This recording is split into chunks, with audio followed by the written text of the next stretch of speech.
Alrighty. I just got one controller hooked up right now, so we'll just share controller. Do we do a friend hugger one this time? Do we do a prank master one this time, or do we just stick with the standard road trip? Because that's kind of what we've done every time. I would like to do something new.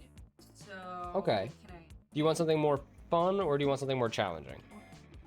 Yeah. I'm not reading those aloud. So no one can end up with a failure or an MVP ending this way. There's no pressure. Okay. Versus with the prank master, there's some cutthroat mechanics to decide who's the MVP. Beautiful glitch declines responsibility for broken relationship. Okay, so that's probably like the meaner, more competitive outcome. Let's play friend hugger. Yeah, we're having a casual time. Like, this is just some bonus games that we're squeezing in. Let's have fun. Ah, the road, that mythical beast of asphalt. We once tamed it in what once became one of the strangest, most wonderful journeys of our lives. Back then, when we were young and unafraid. Summer was coming to an end when Polly and Scott planned a road trip.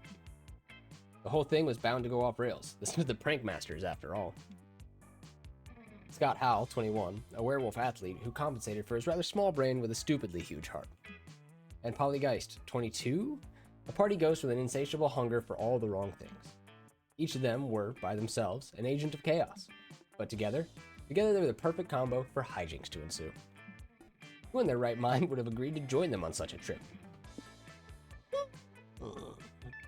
You know who you want to play? I tend to go with Odd, but there's some good ones.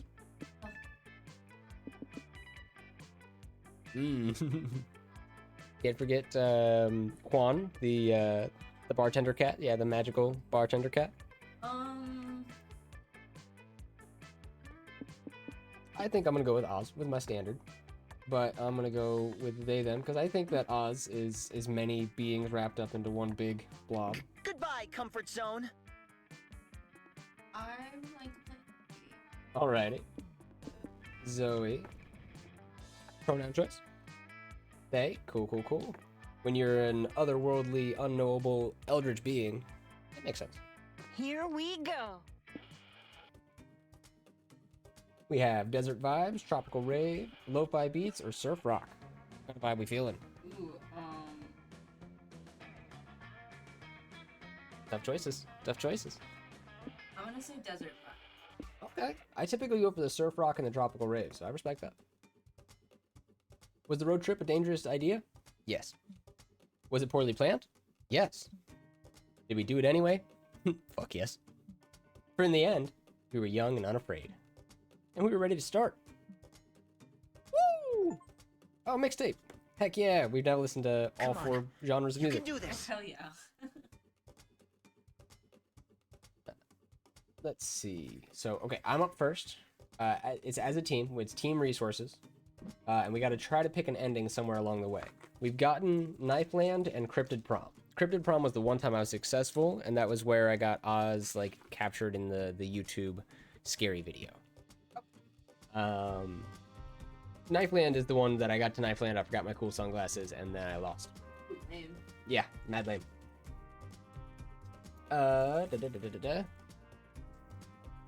You're good. Yeah, couple options, but first things first.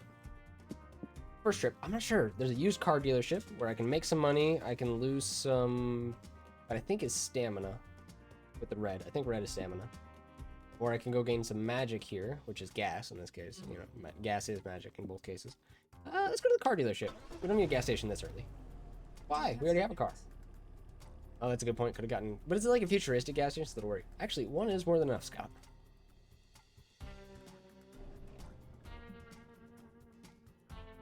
You're lured to the dealership, mesmerized by the inflatable air dancers and bombastic signs full of exclamation points such as, "Buy today!" You don't even know why you're here. You don't need a new car, but such is the power of eye-catching marketing. Big sale!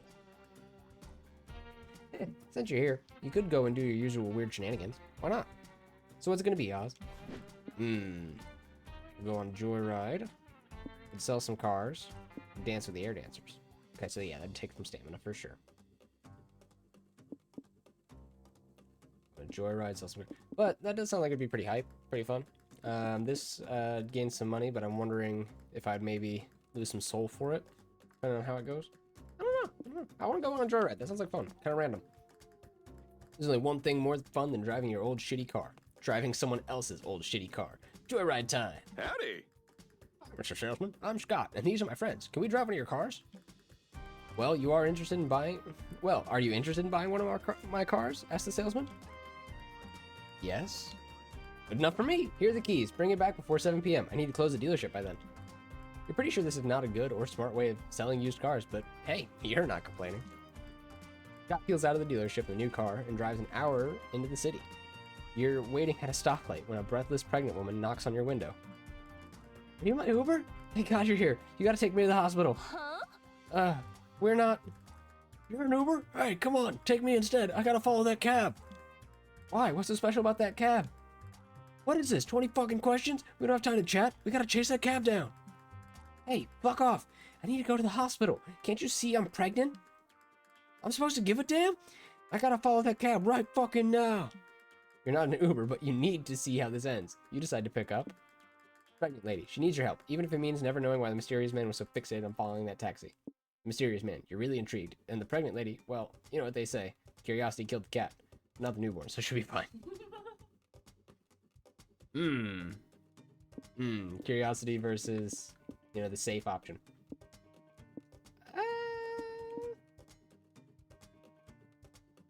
We'll take the pregnant lady. We'll go with the right option this time. But we aren't going to find out what was so special about that taxi. Can't we, I don't know, follow the taxi on the way to the hospital? No, you can't. This is kind of an emergency situation. Bummer. You lose 2 mind for never solving that mystery. Scott starts driving to the hospital. Oh! Don't worry, miss. We'll get you through this. Push! Push what? I don't know. I just heard people say that to pregnant women in movies. Maybe you should do push-ups? Huh? You know I'm not in labor right now, don't you? I'm only 7 months along. Oh, sorry. That's awkward. I just figured you were going to the hospital. Honestly, I'm not actually going to the hospital. I'm going to the hot dog truck parked outside of it. It's just that Uber drivers tend to actually step on it if I tell them I'm going to the hospital. Oh! We're getting hot dogs? Best hospital visit ever! Damn it, Scott. But if all you wanted was a hot dog, why were you so breathless and desperate when we picked you up? Because I'm really fucking craving this hot dog, okay? Don't judge me. You should try being pregnant. Ew, pass. You drive her to the hot dog truck, then return to the car to the dealership. I guess getting a pregnant lady food is still a pretty good deed, so here, take your soul. Hi. You're up. Do you want to go to the lake and get wet, or do you want to go to the hole? Go to the lake. All right. Woohoo! Let's swim. Holly, how do you swim again? On a hot, sunny day like this, a lake visit is the perfect way to beat the heat. No sharing. It's also the perfect excuse to see your hot friends in swimsuits. Not that you were fantasizing about that this whole time. Nope, definitely not. Anyway, what do you do now that you're here? You can go swimming, build sandcastles, or collect seashells. Build sandcastles? Hell yeah. Having fun building castles when you notice that your sandy abodes have acquired some new tenants. Hey! Bros, look! These hermit crabs are moving into our sandcastle. That's dope. We have king and queen crabs now. You guys are like the kingmakers of the lake. Yep, and check out the King brothers sharpening that shell shard into a spear. I smell a regicide coming on. Howdy! Hi, Wanda. Hi, Stu. What are you doing at the lake? What were you talking about? What are we doing here? Aren't you lifeguards? Oh yeah, good catch. That explains these rescue floaties and this whistle and my swimsuit that says lifeguard. And that reminds me, as the lifeguards, we gotta check to make sure your sandcastles don't have any OSHA violations. Yep, them's the rules for some reason. And I can tell you already that these castles aren't up to code at all. Bruh moment. Bummer, dudes. We back with the paperwork to condemn them. Should take 5 minutes to an hour, depending on if we forget what we were doing on the way. Uh-oh. We have to do something, bros. If they condemn our sandcastles, King and Queen Snippy won't have a place to call home.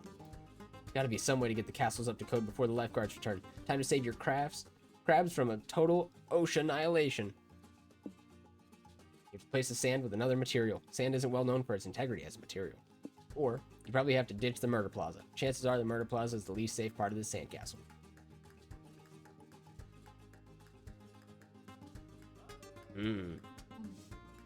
Tough choices. What will it be, boo? I'm gonna have to do awesome. Alright, and it's a bummer, but... Man. Maybe for the greater good of the kingdom.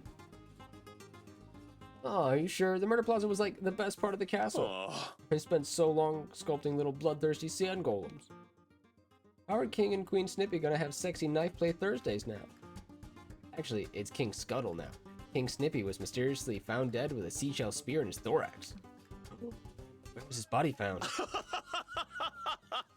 The Murder Plaza, obviously. It's thematic. God damn it. You lose 2 hype getting rid of the awesome Murder Plaza and all its amazing sand torture devices. But it's for the best. Sup? Saw, dudes. Ready for us to hand down our verdict? Dude, check it out. They got rid of the Murder Plaza. That puts you right in OSHA compliancy, my dudes. We did it! Wow, that was pretty easy. We didn't have to clean out the mold in the guest house. Yeah, OSHA certifications are stupid easy to get. As long as you don't have asbestos, murder plazas, or less than 3 windows, you're good to go. Great! You gain 2 mind from the relaxing joy of building a sandcastle. Sans Murder Plaza. I can do it. Not too bad.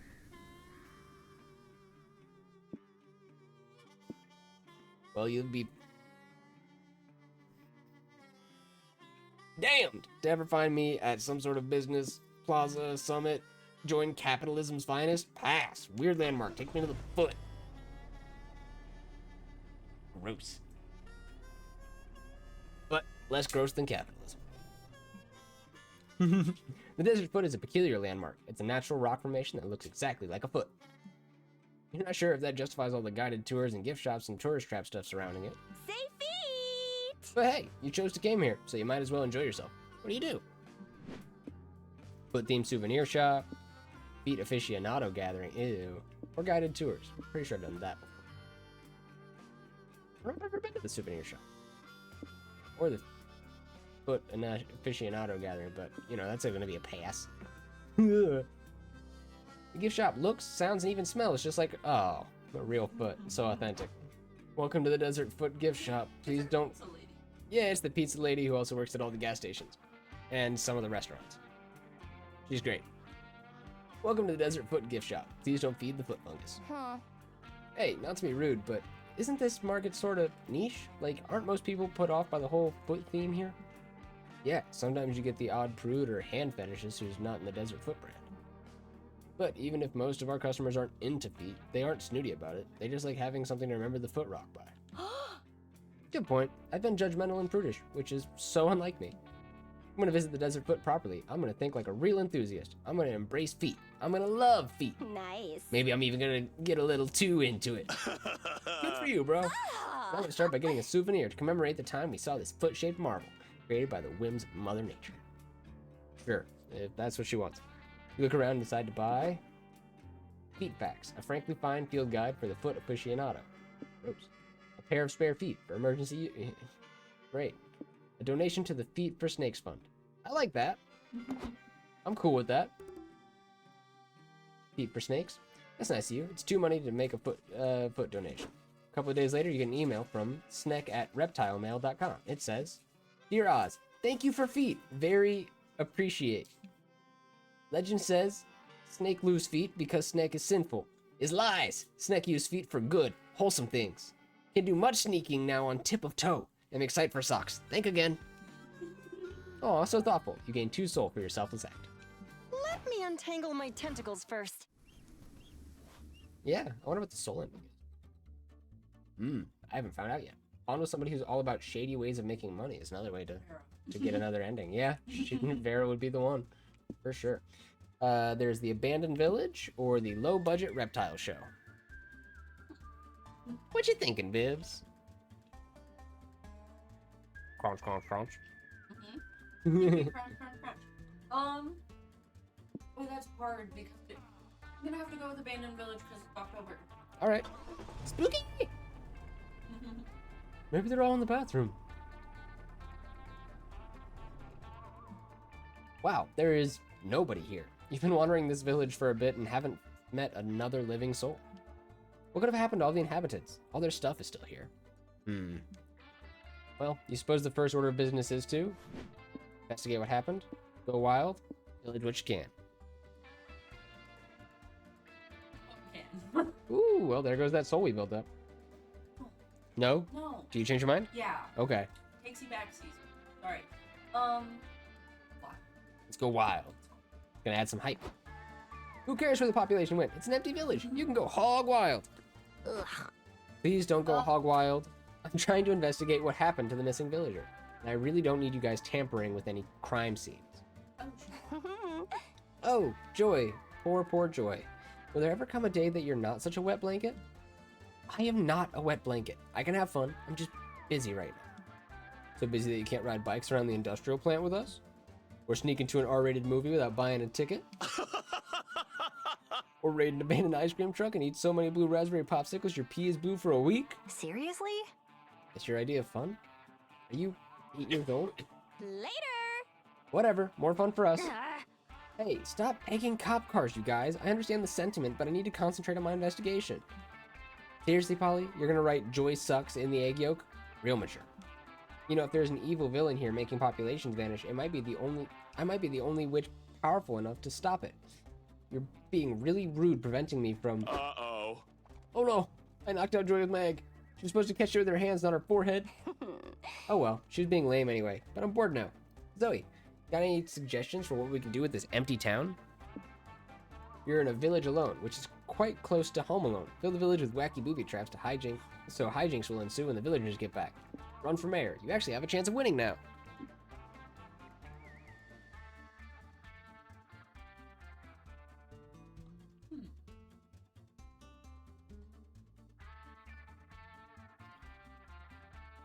Yeah, let's try a booby trap.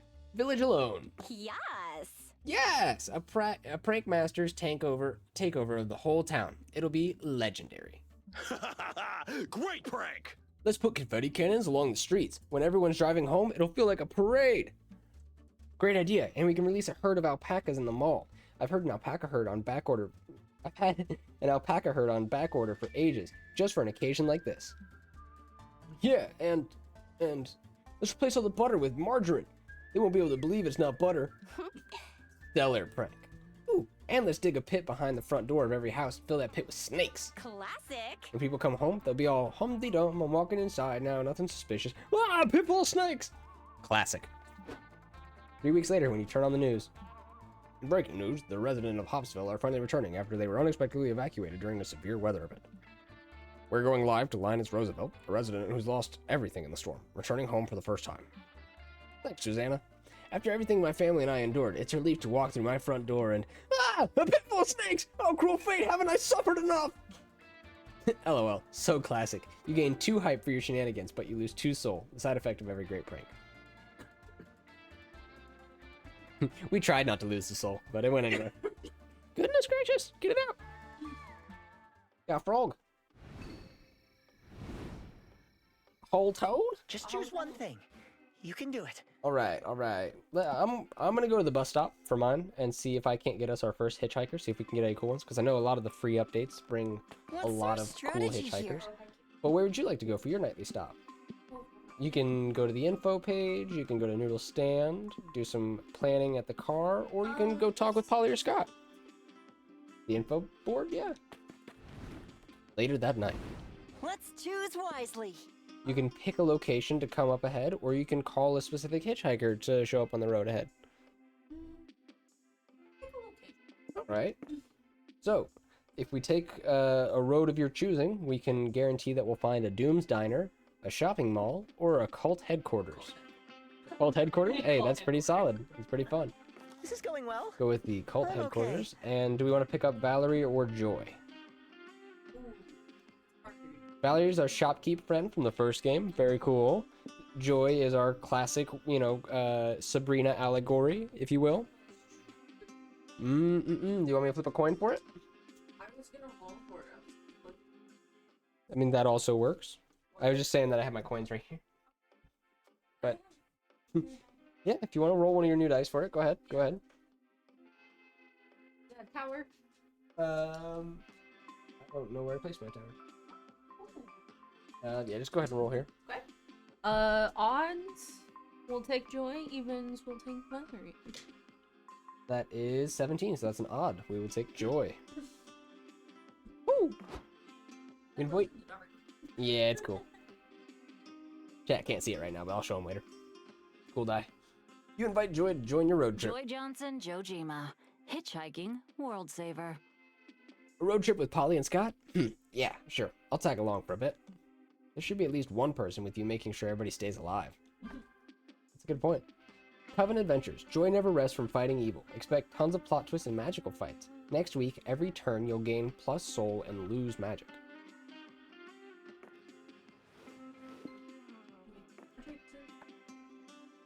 Well, we need magic to keep the car going. Right. Magic is also gas. Oh, good thing we're going to the cult headquarters. We could gain some magic there, for sure. Yeah. Let's win this thing. Yep, it swaps up. Cult So- headquarters, duh. Oh. We got the Mer Kingdom outpost or the cult headquarters that you asked for. Worried if we won't stop and get gas. Oh, myself. No, you're good. It's just you got really quiet when you did it, so the mic didn't even hear what you said. Yeah. Fair enough. I like that billboard. That billboard's really cool. Snakes versus ladders. Are you really going to join a cult? Let's join. I suppose they've got team building, all the dead goats you could ever want, maybe some ritual orgies. If you can ignore all the murder and brainwash practices, it honestly sounds like fun. Where do you want to start? Ritual sacrifice, initiation rites, or a cult marketing meeting? Ritual sacrifice, oh goodness, Bibs. You and your friends enter the cult's sacrificial chamber with all the optimism of the first characters to die in a horror movie. Polly, listen. Check out this holy pamphlet. The ritual sacrifices are completed to please Mahathra, the deity of sacred secrecy and darkness. Completing the sacrifice will give Mahathra's worshippers a taste of his exclusive magical powers. Bless you. Double bless you. Cool. We could siphon some of that magic into the car afterwards. Party time. Hell yeah. I love a good old ritual sacrifice. Let's kill some goats and have a big kinky orgy in the pool of their blood. Or your horses, eager acolytes. You cannot simply wander in Mahathra's sacred halls and throw yourself into a goat blood orgy right away. Why not? Yeah, for real. Because that's not what being in a cult is about.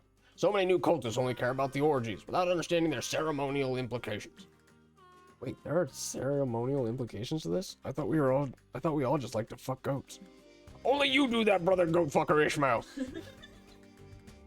And that's exactly why nobody wants to grind on you at the blood orgies anymore.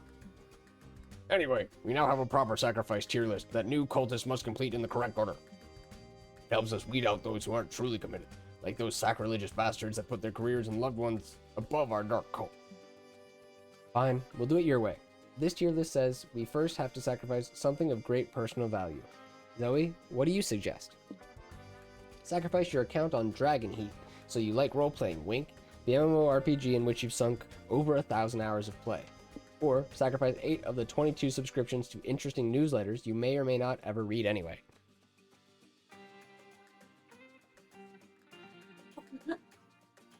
Hard. Yep, gotta be careful because you never know if Mahathra will know if you're trying to cheat him.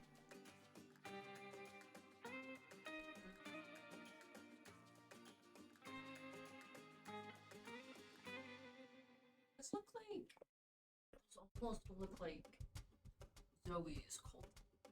Almost. Almost. I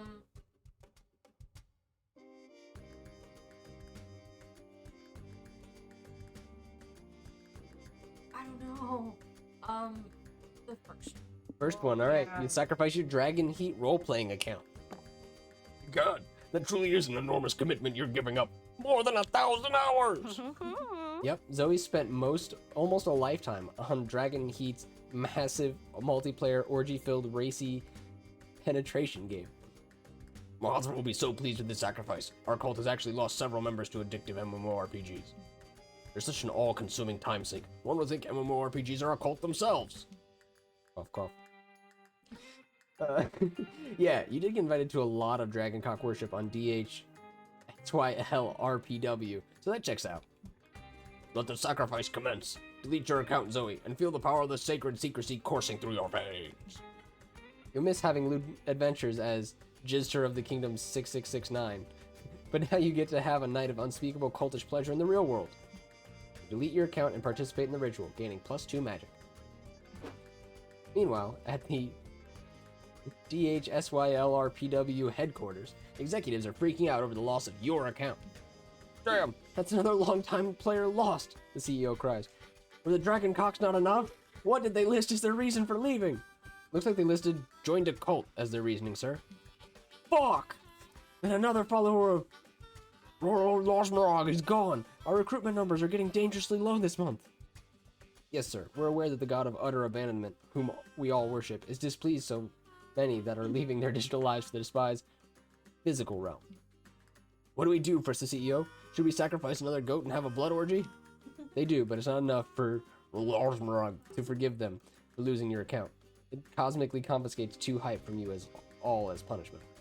I can't save the world on my own, guys. Then lose little magic, gain a little soul. As we're fighting evil. Got a UFO sightseeing spot, or adorable village. So we could gain some more soul, but we're kind of generating that for free right now, or we could gain some money. I don't really care about making money, as long as we don't lose a whole lot more. We could gain some of that hype back over here. Then we could kind of do either with soul. Go see some UFOs. You want to see an alien? Me. He looked at my side profile and he said, "An alien?" And I said, "What?" And he said, "Side profile, it's giving alien." I was like, "You motherfucker." I want to preface this. I like my job. My boss is great. But it's like, sometimes it's like babysitting. The birds are singing, the motor is purring, Scott is snoring like a freight train. What could possibly ruin this peaceful drive? Ah, someone just jumped in the road! Holy shit, someone did just jump in the road. You barely managed to swerve out of the way in time. Sorry, didn't see you folks there. Say, now that you're here, would you like to make a deal? Oh my god, are you seriously starting a sales pitch like this? Oz, is it too late to run him over? You can go right ahead. I don't mind. Wanna know why? Because you're crazy? Meanwhile, Scott keeps snoring. Damn, that guy can sleep through anything. Nope, because I'm already invested in my afterlife plan. The salesman slaps a flyer on your windshield. It says, the afterlife plan. What are you bringing to the field of reeds? Holly flicks on your windshield wipers and the flyer gets swept away. No thanks, don't need a retirement plan. I've already decided to spend my pension years blowing all my savings in Ibiza. No, you don't understand. The afterlife plan isn't for retirement. It's all about reserving top quality products to keep you company after you've died. So I'm planning stuff to do after I'm done on this plane of existence. That's kind of cool. Hello! Oh, good morning, bros. Morning, salesman. I don't know. How did you get on the hood of our car? Scott! Hey, Scott. So, long story short, everyone in this car is already or will be dead someday, and I'm suddenly convinced we need to buy activities to do in the afterlife, which would be more fun to play for all eternity. Mancala or Cards Against Monstrosity. What? Everyone in this car will be dead someday? Yeesh, that's a rough thing to wake up to. While Scott tries not to freak out, you take the liberty of picking something out of the Afterlife Plan catalog. When you're dead, you'll finally have time to check out the book, 100 Movies You Have to Watch After You Die. Or a VHS tape of the life of someone more interesting than you to flash before your eyes instead of your own. Ugh. I just do the book of 100 movies. But I imagine if it's a book, it's probably got some decent descriptions of why you should watch each movie. Excellent choice. That'll be 2 money. No refunds in the afterlife. Alright. Y'all flip through the book. Some of the highlights include 89, The Brunch Bunch, a classic coming-of-age movie that anyone who was a teenager in the 80s will assume everyone can relate to. We love the nostalgic soundtrack. Actually, you'll be dead, so you probably won't notice it. But trust me, it's awesome. 64, Shrek 48, Donkey's Marriage Story. I admit that making so many Shrek movies was excessive, but Shrek 48 was a diamond in the swamp. Fuck off. Watching Donkey and Dragon's marriage fall apart will break your heart, if your heart is still beating, that is. In death, you'll probably be less emotionally affected. 1. An Interview with Satan. Hands down my favorite documentary about the multiverse's oldest, most infamous rebel. Admit, I have an ulterior motive for adding this film. I'm assuming you're reading this in the afterlife, and there's at least a 50% chance you end up in hell. If you would, please send me an autograph from Satan. or at the very least, a videotape shoutout at hello@watchmummy.com. You gain 2 mind knowing that you'll be watching all of these someday in the great beyond. Nice. Lost a little bit of money, but that's alright. Came here today to answer the age-old question. Do aliens exist? We're not alone. Who knows if you see any today, but at least it'll be fun to hang out with the other UFO spotters. Besides watch the stars and swap extraterrestrial conspiracy theories, what do you want to do? Look for UFOs, make tinfoil hats, or send a message.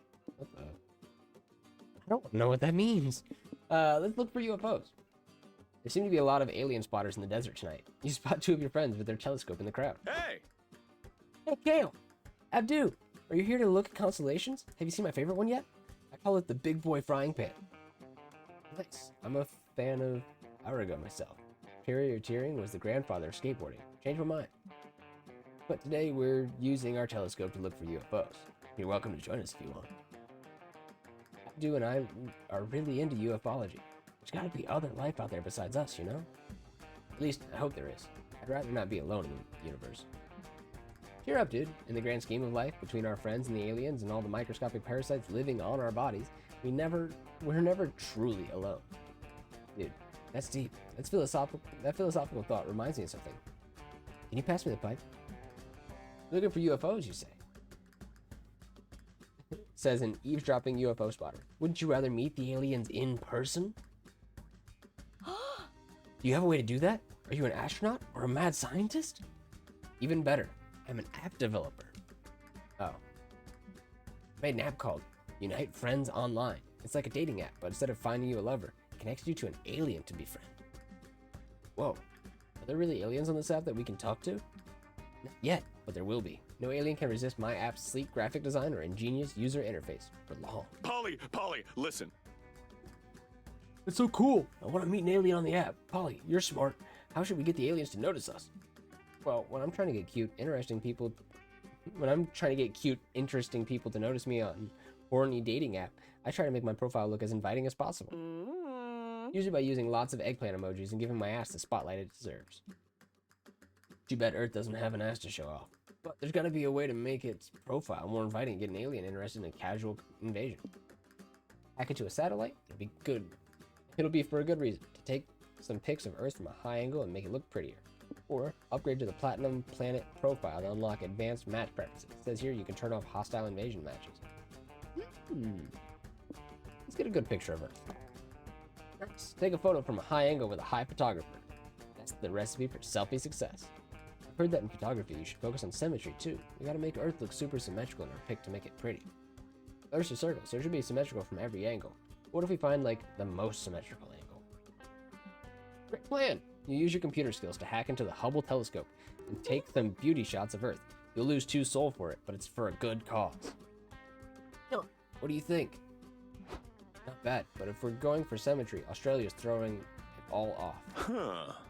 We could edit Australia out of the pic. Let me try. I'm great at photo editing.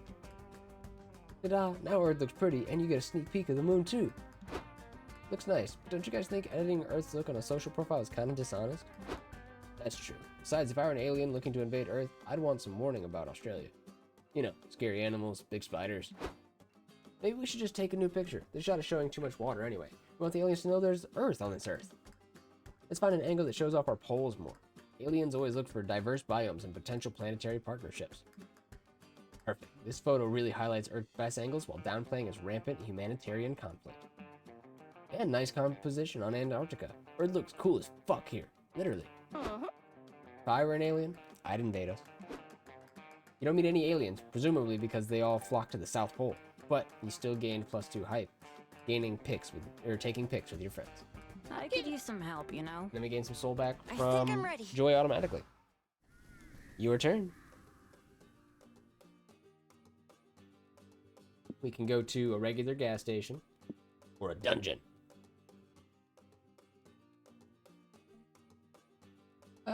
Kinda need money, but also a dungeon. a dungeon presumably could have money in it. True. That unknown one could be money. Slay, loot, repeat. That is true. Or we could just go to a gas station. I don't know how we'd gain money at a slay, root. slay, loot, repeat. All right, let's go. The prank masters are dungeon crawling. Ray. I'm excited.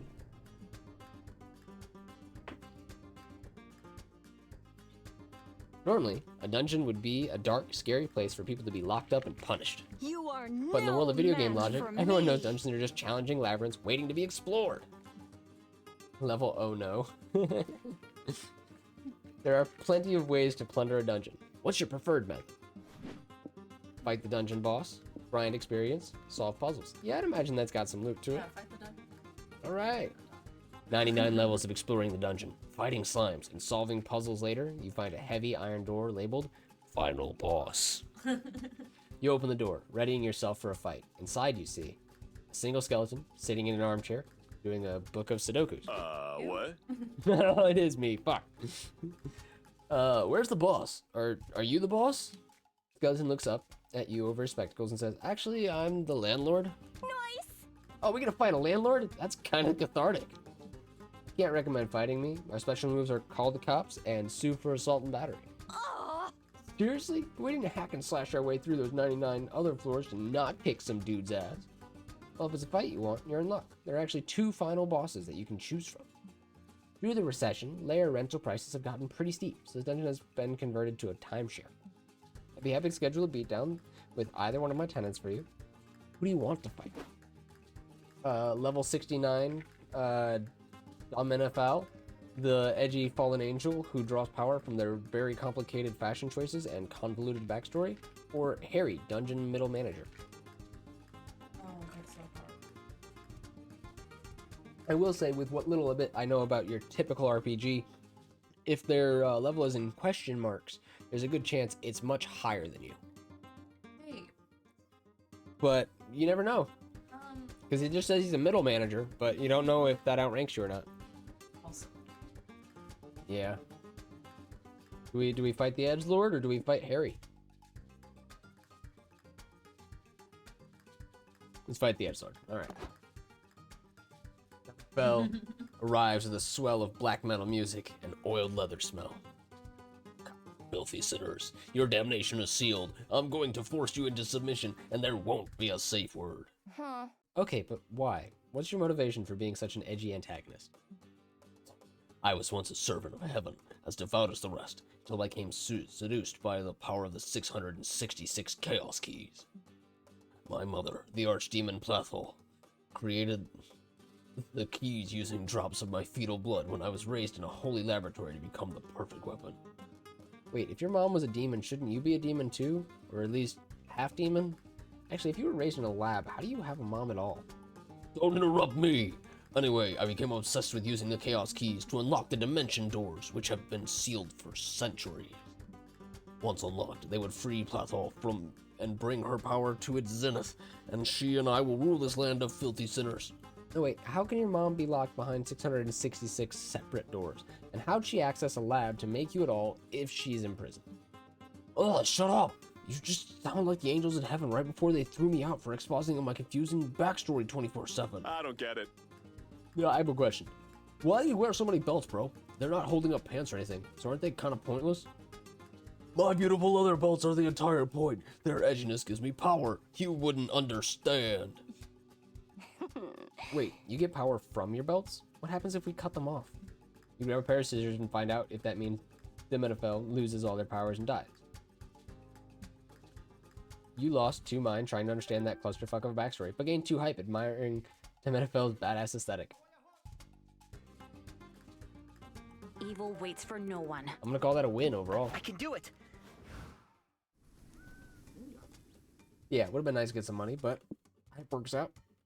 I will try to get us some money in the caves. It says that we get some there, so maybe we'll go spelunking. that's my greatest fear. Spelunking. What could be inside this dank, dark cave? Shiny. Golden jewels, an abandoned mine shaft, dinosaur bones, Dang and dangerous. an ancient civilization that's yet to be uncovered? I mean, all these things are hella unlikely. It's almost definitely just a bunch of bats and rocks in there. We won't know that for sure until you explore the cave. What are you gonna do here? I wanna look for ore. Time to make some money. You and your friends go into the cave to mine for ore. After an hour of walking and mining, you've got a decent pile of precious metals when you hear a voice cry. You dadgum kids, get the hell out of my ore. Go on, get. I've been hoarding this ore for 50 years, and you ain't getting none of it. Huh?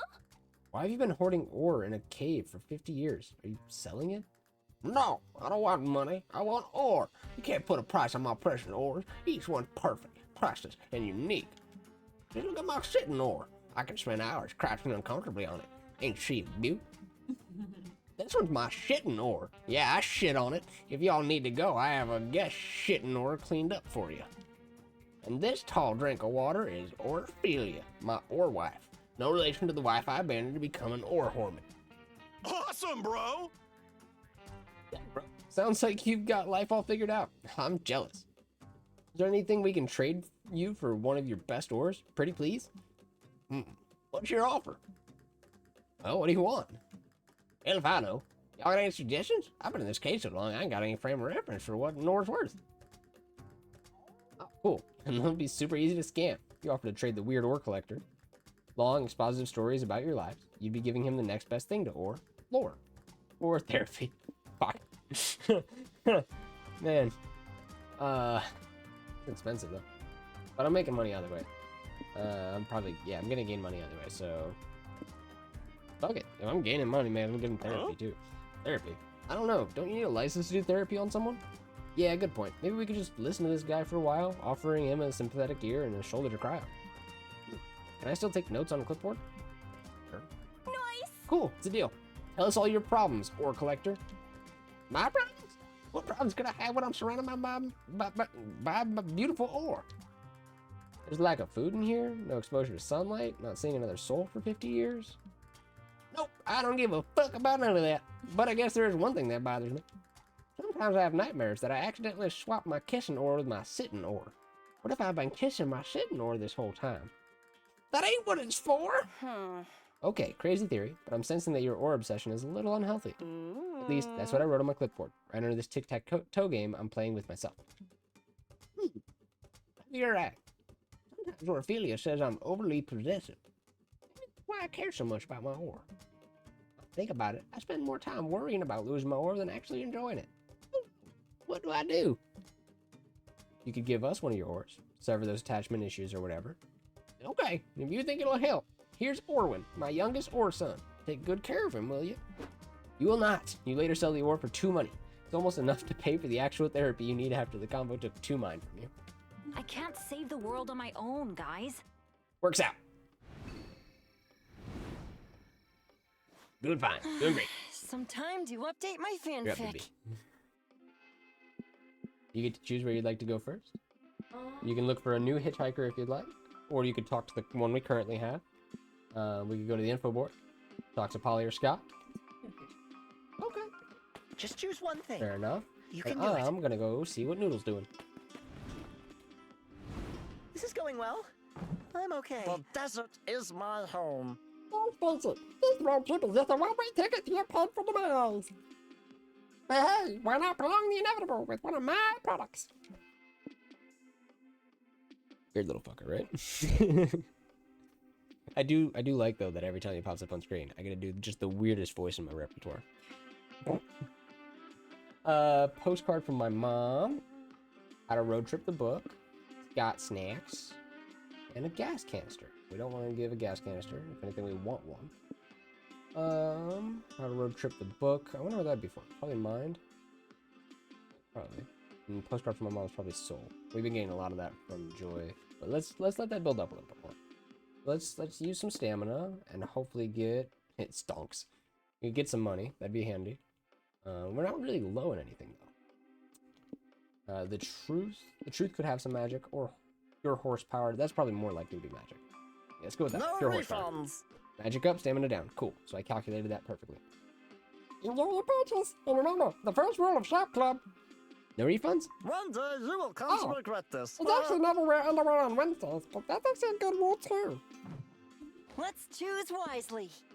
Did I talk to Joy or change hitchhiker? You said change hitchhiker? I don't like somebody spending our magic. Ooh, Vera or Milo.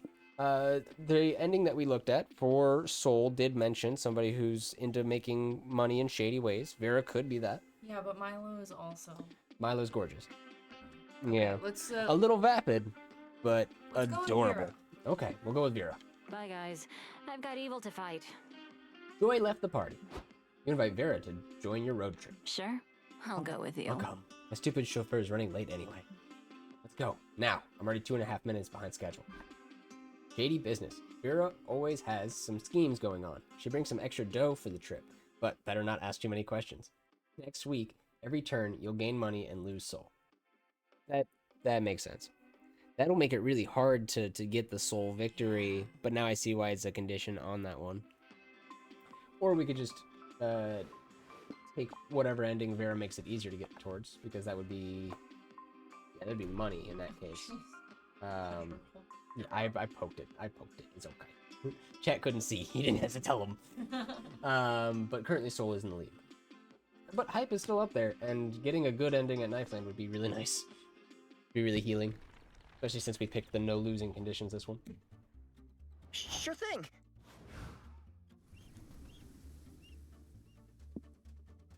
Casino or Roadside Wig Museum. I mean, okay, just this once. Just this once, we go to the casino. I don't want to make a habit of it. I don't want to do this regularly. I don't like gambling, but we'll go check it out. We'll go see what it's about. Flashing lights, rolling dice, people sobbing as their life's fortunes are gambled away. License to squirt. No doubt about it, you're at a casino. Gambling is risky and reckless, but so is going on a road trip with Polly and Scott, so whatever. The question is, now that you're here, what will you play? Chance-based game, roulette, skill-based game, poker, or the forbidden game?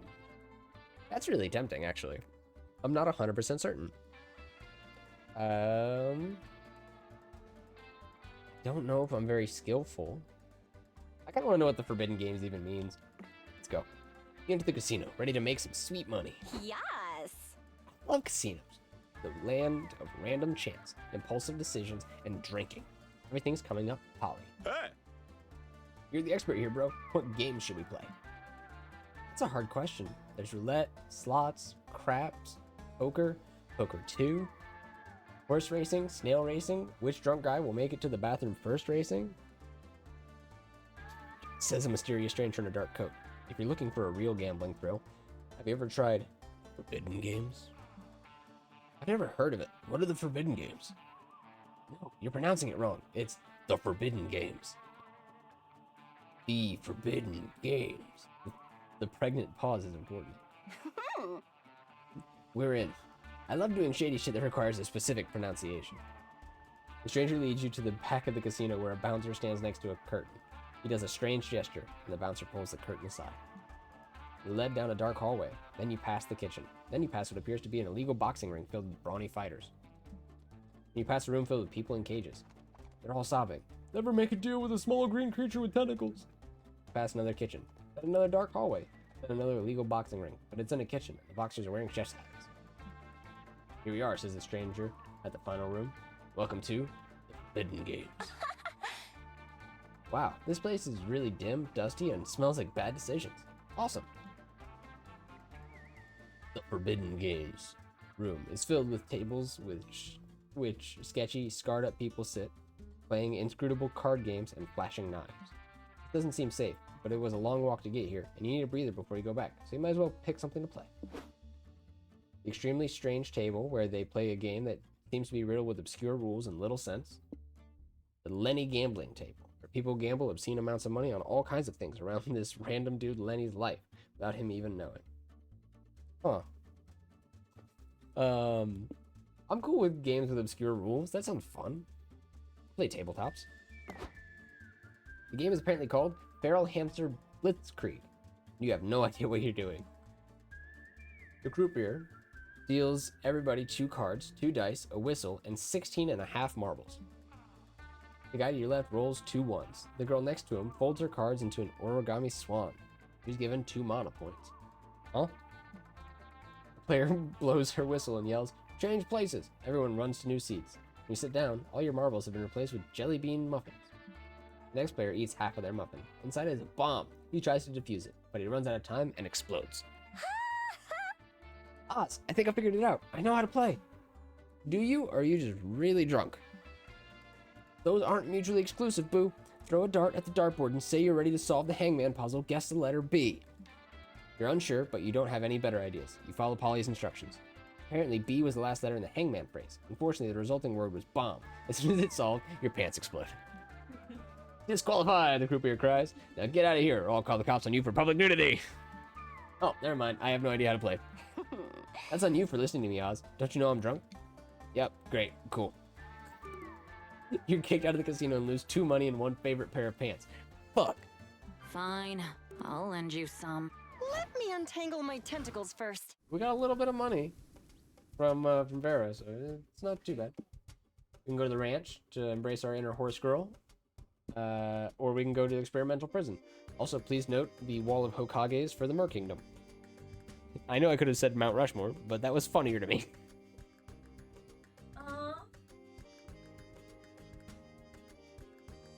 Go to the ranch. Go to the ranch.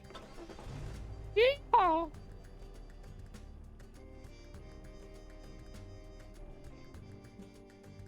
Stop. Read it here. Sunshine, open fields of rolling wheat, and pounding hooves. This truly is a horse's paradise. Horsies! Science has proven there are 3 key activities to do with horsies. The question is, which one are you doing today? You gonna ride the horsies, whisper to the horsies, or worship the horsies?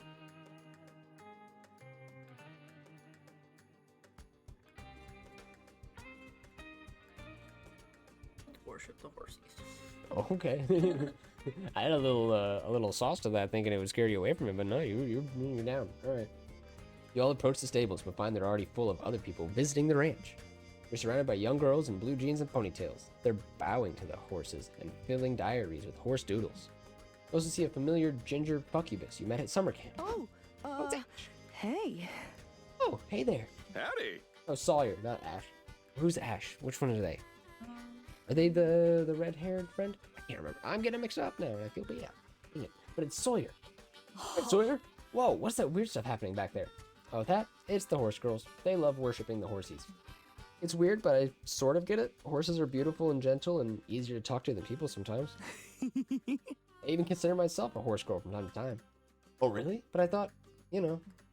Yeah, for the most part, I prefer using non-gendered terms for myself. It's sweet of you to remember. I don't know. I like to think that horse girl sort of refers to a way of life, like something that goes beyond gender. That's just me, though. It's not one size fits all. It's best to always ask first. Oh, I got it. You know what, Sawyer? I may not be a girl or a horse, but I think I might be a horse girl. Nice. Are you not joining the horsey worship with the other girls? Nah, they can get pretty intense. They say the worship grants them secret horsey magic or something. Touchdown. I'll try it. Now that I'm a horse girl, I'll honor the horses by playing the basketball game horse with them. I'm sure they'll love to be included. I mean, horses aren't really known for their basketball skills, but sure, knock yourself out. Celebration twerk.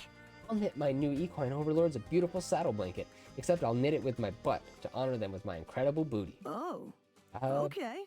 Okay then, Zoe, are you getting in on this? Obviously, horses aren't even one of the top 5 weirdest things you've ever worshipped. How do you worship them? You can scream horse until your throat gets, you know, hoarse. Show loyalty, kill the horse's natural enemy, Travis Packard, fucking Travis Packard, or do the horse girl pact. Complete devotion by braiding your hair and filling 1,000 notebooks with drawings of majestic horses and essays on how much you love them. Let's go second scale. Okay, kill their natural enemy. What? Who's Travis Packard? Banish his name from our stables, the horse girl shriek. Fuck Travis Packard. All horses hate Travis Packard. What did he do? Does he have an anti-horse agenda? Is he the CEO of a glue factory or something? We ask a lot of questions. Questions serve no purpose to horses. You know what does serve purpose to horses? Killing Travis Packard.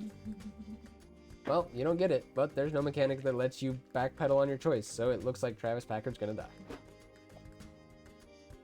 Meanwhile, in a nearby town, a middle-aged, mustachioed man visits his favorite coffee shop.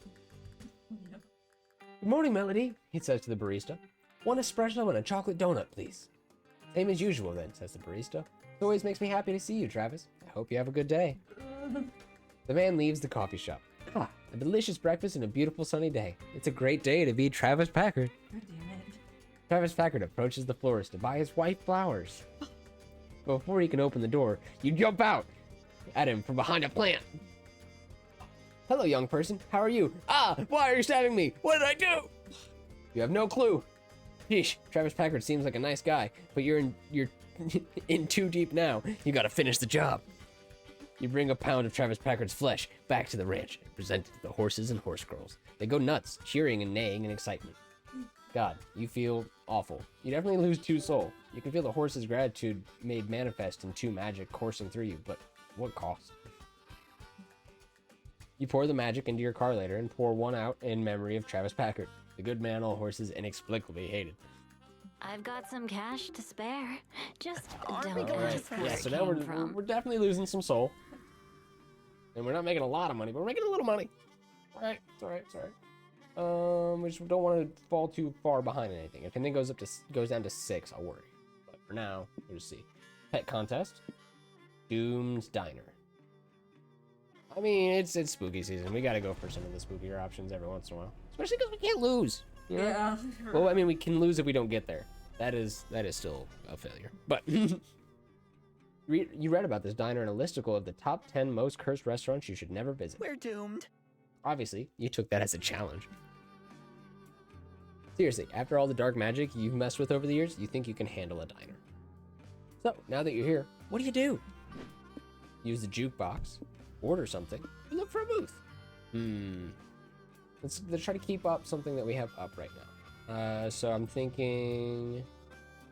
mine isn't it, so probably Hype. Hype's probably the one. We'll use the jukebox. You all enter the diner and approach the jukebox to play some tunes. But before you can pick a song, your eerie waiter shows up to ruin your good time. I wouldn't touch that if I were you. What? You were us when you were us? I never noticed. It's okay, Scott. Scott, it's okay. Gerard, stop confusing Scott with your past conditional tenses and be of service here. We're obviously not you, because unlike you, we're cool and fun and sexy, which means we're gonna play some music. Think you're better than me? Cool, fun, and sexy has nothing on stressed, depressed, and hot in a sickly Victorian child way. Besides, I'm trying to do you a favor. The reason you shouldn't use the jukebox is because it's cursed. The only cursed thing here is the picture I found of a squirrel that ate a whole melon. Nice. How did the squirrel manage to fit a whole melon in his body, Gerard? It shouldn't be anatomically possible, Gerard. Look at the squirrel, Gerard! Stop. Your bubbly stream of nonsense is a curse enough already. Go ahead and use the jukebox. It's your funeral. No, it's not. My funeral was in a way cooler diner. Oz, choose a dope curse track to play. Go full DDR and do Valkyrie Dimension and Beethoven's Virus back to back, or 10 uninterrupted hours of Happy Birthday song. Yeah, we'll do the DDR. I'm not doing the 10-hour loop of Happy Birthday. I'm not that much of a madman. As soon as you hit play, all the lights in the diner go out. Demonic arrow-shaped sigils appear at your feet. Shit. Okay, well. The Devilish Chimera song begins, and you dance faster than ever before. Your feet are a frenzied blur. What a tragic affair. This song is 2 of the hardest DDR tracks ever created, magically stitched together by a sinister necro-dancer. Even I would never create a curse so despicable. The only dance moves I condone are the headbang and the stoic lighter sway. Anyway. Whoa, intense. How long is Oz gonna be dancing for? Who knows? You can't stop dancing. You dance out of the diner. You dance all day, every day, ceaselessly. You dance your way into your dream job. You dance during your wedding vows. You have children, and your beautiful family dance together. You grow old, and you've been diagnosed with terminal dancing syndrome, and your doctor is also dancing? You only have 6 months left to live. 6 months left to dance. You make the most of that time until you begin to see the light, and you dance toward it, ready, at last, for rest. The light clears, and you're lying on the diner floor. Everybody is staring at you. Then they burst into applause. You rock. Oh my god, Oz, you broke the curse. You broke it with your sick, nasty moves. You gain 2 hype for braving such a hard-ass, 2-headed song, but lose 2 stamina because this was too much dancing for one day, maybe for one life. Fine, I'll lend you some. Hi. Nice. Alright, so we did just drop down to 6 stamina, so getting some of that could be helpful, but we can go to the Cryptic Tech Company or the Factory. I've definitely gone to the Factory a few times. Usually I unionize it, or I replace the manager with a dog. Well, we need stamina, so... I don't know if we're going to get any of that at the Factory. Yeah. I also don't think we're going to get that at the Cryptic Tech Factory, if I'm honest. Might have to wait until afterwards. Which means it's totally up to you. Alright, let's go to the Factory. You could pick something I've never picked before. Something that's more interesting. Factories are ruled by long hours, hard physical labor, and the crushing weight of capitalism on everybody's shoulders. Work, work, work! It's obviously the perfect place for you to have fun and cause a little chaos. There are rows upon rows of conveyor belts staffed by workers, assembling something. How do you participate? You can test a product, seize the means of production, or work a machine. I've done this a few times, for sure. Oh yeah, product testing is very important. What's the best thing to do at a factory? Touch shit you aren't supposed to. You tell your friends you'd like to test out the final product they manufacture here. I mean, where's the final product though? What is it? Do you know, ma'am? Are you talking to me? Asked one of the workers. I don't know what the final product does. I don't think anyone does.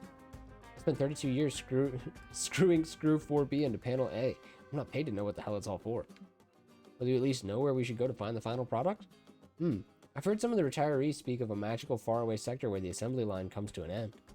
I've never believed in such hogwash, but if you're looking for the final product, that's the only place I could think to check. Sweet. You hop in a forklift and start driving down the assembly line, taking in its processes along the way. You pass an employee screwing screw 5B into panel A. Pass an employee embossing the logo for Everweasel Electronics on panel A. You pass a priest blessing panel A's pilgrimage down the assembly line. Pass an employee smashing the absolute shit out of panel A with an electric hammer. Pass an employee sanding off the Everweasel Electronics logo from panel A. You pass an employee screw 6B into panel A.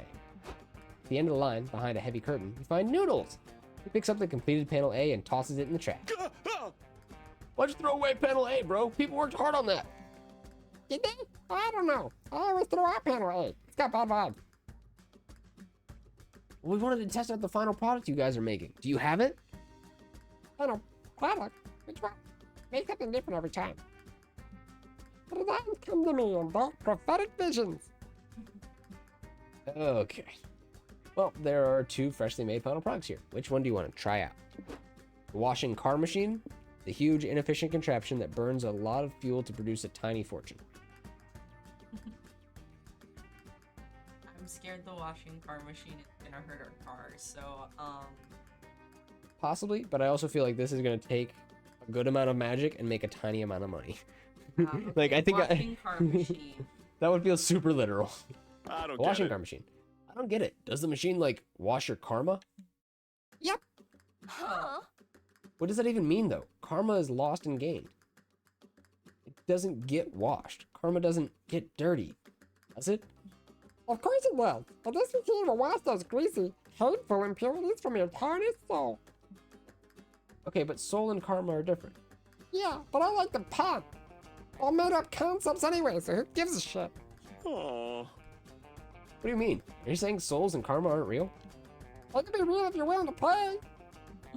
But go into the washing car machine, and I'll believe karma is the underwear of your soul, or whatever you want. Who gives a shit? But why would I pay for something that I know is a scam?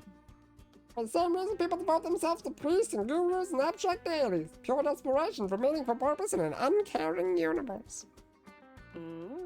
Yeah, okay, can't argue with that. Here's 2 money. Thanks. I'm gonna remove your souls for the cleansing now. Diddly-diddly-do. Noodles does some weird dances and makes some weird noises. He doesn't even turn on the car machine. What the fuck is going on? After a few minutes, he gives back your cleansed soul. You actually do feel you gain 2 soul. Real or placebo? Who knows? Who cares? Alright. That money's No a little... questions allowed. little careful. Okay, no, we're good about it, actually. Came up back up to 8, so it works out. Just choose one thing. You can do it. I'm gonna go plan a trip on the info board What's our strategy here? and let you decide if you want to pick up a new hitchhiker, talk to Vera, or something else entirely. I'll talk to Ooh. Okay, I need 5 minutes. I'm going to pick a location. I'm going to pick something that's going to bring us some stamina, ideally. I'm not seeing any here. Shoot, shoot, shoot. Well, what else could we use? We could use some more hype, which would be the monster truck deathmatch. I do like that. I do like that. But hype gets us to Knife Land, which I'm like, meh, I've been there before. But also getting a win condition there would be nice. Could try to gain some more magic. I don't see anything that's guaranteeing magic here. Could try to keep gaining money. Try to get the money back up. Which could be the monster truck deathmatch. Yeah, let's put the monster truck up there. some time to It's fun. update my fanfic. Talk to Vera. You want to talk about her life of crime or her dream house? Her dream house. A I want to get a place just for myself. myself. Maybe Valerie could join too, if she wanted. It's all been planned. This often happens with whatever I desired. First I made mood boards, then I filled notebooks. Now I have comprehensive spreadsheets. Go on. Why am I not surprised? Tell me more about it. I want a high apartment with optimal lighting, at least in the living room, preferably facing east so it's kissed by the morning sun. No less than 2 bathrooms, one of them a suite. No less than 3 rooms, one for myself, one for guests, and a studio. Plenty of place to work, and while I do want the place for myself, I still want to make it easy for Scott, Polly, or Val to visit as often and for as long as they want. But extra rooms are welcome. I'd love to have a tiny, dark room to keep people hostage and psychologically break them to gain useful intel. I want a place not too far away from my dad's house. We can visit each other often. And I want mirrors. Lots of mirrors. I'd kill for a terrace big enough to have drinks and host summer dinners with my friends. And if push comes to shove, they're also good for doing that thing where you hold a person by their ankles and threaten to drop them into the abyss. You know, the thing any girl dreams of. I mean, you'd laugh if you saw my old notebook with all the little scribbles and doodles. I like it. I'd love to see it. I'm sure it's cute in its own way. Yes. Well, if you achieve this goal, and I'm sure you will, as you usually do, I'd love to visit your place. Of course. I could keep you hostage in the dark room and press you for useful intel. It'd be fun. I'm joking. Ah, Vera, what a jokester. You stare at the stars in warm silence as the night wears on. You're ready to take on the road. Woot woot. Ooh. Just heard somebody peeling off in real life. They're hitting the road a little too hard. Week 4. I think I'm ready. You're up first. Your options are the spa, which could be good for getting some stamina back possibly, or some mind. Either could be really helpful. Or the Gothic Manor, which I'm not quite sure what it could have going on. We'll go to the spa. Finally, we can relax. Who knew vacation could be so stressful? You know, for a vacation, this road trip has been surprisingly stressful. Hot springs Spa sounds like the perfect episode. thing to help you relax before you get to your final destination. Question is, how do you want to chill out? Hot springs, yoga classes, digital detox.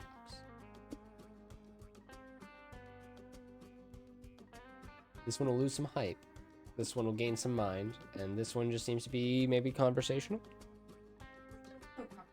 Okay, we'll just go to the hot springs. On your way to the springs, you run into the most regrammable Reaper you've ever seen.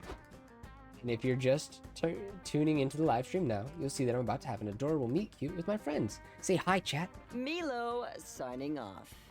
I'm signing off now to enjoy an organic, gram-free moment with them. Don't forget to follow me on Twitter for my live tweet of the experience. Bye. Hi, me lovers. Hello, darlings. What brings you to the spa? Howdy. Hi, Milo. We're on a road trip vacation. Turns out vacationing can be really stressful when you almost die a lot. So we're taking a mini spa vacation on the way. How fun. I'm on my way to the hot springs for some de-stressing myself. Oh. Care to join me? Assuming you don't feel weird about being naked together. Sure, nudity doesn't have to be erotic. Let's get wet, platonically. Magnificent. Amazing. This is just what I needed. Yesterday was such a busy work day. How so? A group of friends made a bet to see who could stick their head inside a tiger's mouth for 1 whole minute. Spoiler alert, no one could. Classic. Classic, that's how I die. Are they okay though? Mm-hmm. No, Scott. I'm a Reaper. They're... let's just say not okay. Oh. Well, I hope they get better soon. Subject change. Yeah, sure. So, Scott, how have the sports been lately? Like, have the sports people scored many points? Yeah, they've scored so many. That's great news. The sports people, always scoring points. Such rascals. Hashtag blessed. This is so nice. Fuck yeah. Bros. Hey, bros ever wonder if it's smart to split your passion between 2 things? What do you mean? Well, I have this friend. His name is Scott. But with like 3 T's, okay? Okay. Scott has two things he really likes. He has this interest in this thing that's not astronomy, astrology. For the longest time, he's also been very passionate about whatever the opposite of sports is. Chess. Right. Sometimes he thinks that by getting into one of the things he likes, he's missing the opportunity to get really good at the other thing. He told me so. Oh, shoot. Hey, get good sleep, buddy. Thanks for hanging out. That's kind of me in the middle. One of my big inspirations for my VTuber model, for sure. Shouldn't he choose one and focus on being the best at it? It's okay, Scott. Look, life isn't about getting good at things. It's about doing things you enjoy. But thank you for hanging out, Clerk, and hope you get good rest, buddy. Life isn't about getting good at things. It's about doing things you enjoy. Maybe along the way, you happen to also get good at the things, but it's just a happy bonus. Polly's on point, as usual. Scott, with the 3 T's, shouldn't worry about this. He shouldn't focus on one thing, but on doing all the things that bring him joy. That way, at the end of the day, he'll look back and will be happy to have lived a life filled with not one, but many things he liked. Believe me, I've seen lots of people at the end of the road. If anything, they more often regret the things that they didn't get to do. Yeah, Scott with 3 T's should explore life with no regrets. Today he likes chess, tomorrow it's astrology, the next day is chess again, and later, who knows? Oh! It sounds like super good advice. Mm. I'm sure Scott with 3 T's would do just fine. Huh. Yeah, he sounds like a great guy. I could spend the rest of my afterlife in here. Right? Oh. Milo, Polly. Yes, Scott? I need to come clean. Scott with 3 T's isn't real. It was me the whole time, but about sports and astronomy. Yeah, I had a hunch that was the case. Sorry I lied to you. An easy way to do that, Glurg, if you want to, is you can also hit lurk. So if you just want to add exclamation point lurk, we'll get a little notification in Stream Elements that you're hanging out, but you're muted. So, thanks for hanging out, bud. Hope you rack up some channel points, and we'll be on the stream for 2 awful. Get some good rest. Sure, I do. Hey, buddy, you're a good boy. Look at the voice. Oh, thanks. I'm the best boy. It's so nice. You spend the rest of the day doing exactly nothing. It is, in fact, very nice. I've got some cash to spare. Just Come on. don't ask Remember your where it driving came lessons. from. All right. Hey, look, it's the Monster Truck Deathmatch that I lined up. But also, crap, guaranteed stamina over here. We're doing okay. We're still okay. There's a chance we could get some stamina, some food at the Monster Truck Deathmatch. Scooby-Doo, driving carelessly, knowing nothing will happen. Damn it, Scott. Well, why is the car stopped? You, Polly, and Scott are calmly driving to your next destination. Fair is not so calm. This is really inefficient. I honestly have no idea how you dumbasses made it this far before I got here. This trip is a disorganized mess. Like, why do we keep stopping at random places? We don't have to visit every zany location we pass. It just slows us down. And why is it every time we stop somewhere, we lose one or more of our key resources? It's infuriatingly inefficient. Yeah, it's kind of annoying and unhelpful, too. Maybe we should only gain stuff and not lose it when we don't have to. See? Scott gets it. Luckily for you all, I figured out a way to do just that. Here hands out some color-coded spreadsheets and planners, all labeled Road Trip Optimization Initiative. In order to reach our destination as fast as possible, we'll drive 18 hours a day, ration our snacks, and sleep in the car with a brick on the gas pedal. You get a 5-minute bathroom break every 4 hours. If you can't hold it, use your assigned emergency urine bottle so as not to disrupt the schedule. No, babe, you gotta chill. We're on vacation. Quit obsessing, relax, invite a little chaos in your life. Inviting chaos in my life sounds like the worst possible way to relax. Okay, baby steps. Want to try listening to one of our relaxing tapes to help you unwind instead? Fine. Play me a tape if you must. Preferably one that isn't a waste of my precious time. Ooh. Soothing Schadenfreude, a podcast to remind you that you're doing okay, at least compared to the shitty lives of these other people. Sound of the Sea. We put a mic underwater. Now you get to listen. That's a tough choice.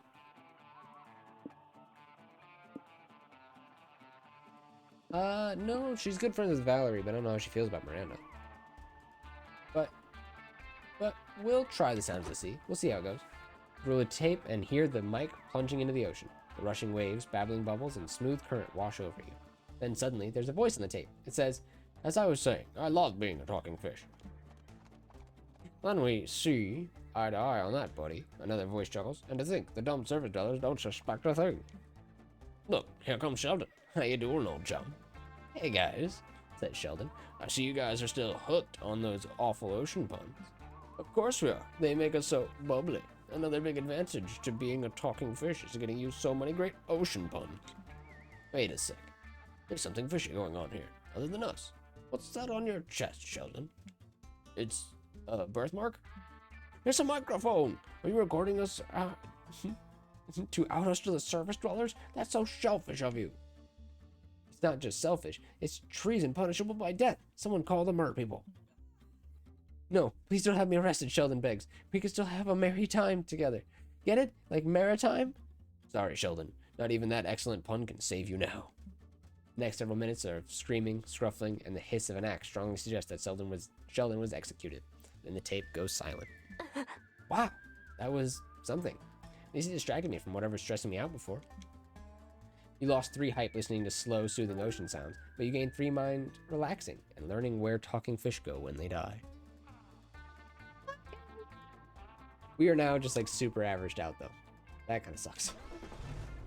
But we're also not really lacking on anything but stamina, so nothing says fun like 2 huge trucks on huge wheels wrecking the shit out of each other. It's like trucks, but bigger.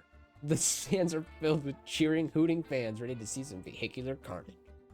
As far as you and your friends, you're ready to watch the show, take a joyride, pose as food vendors.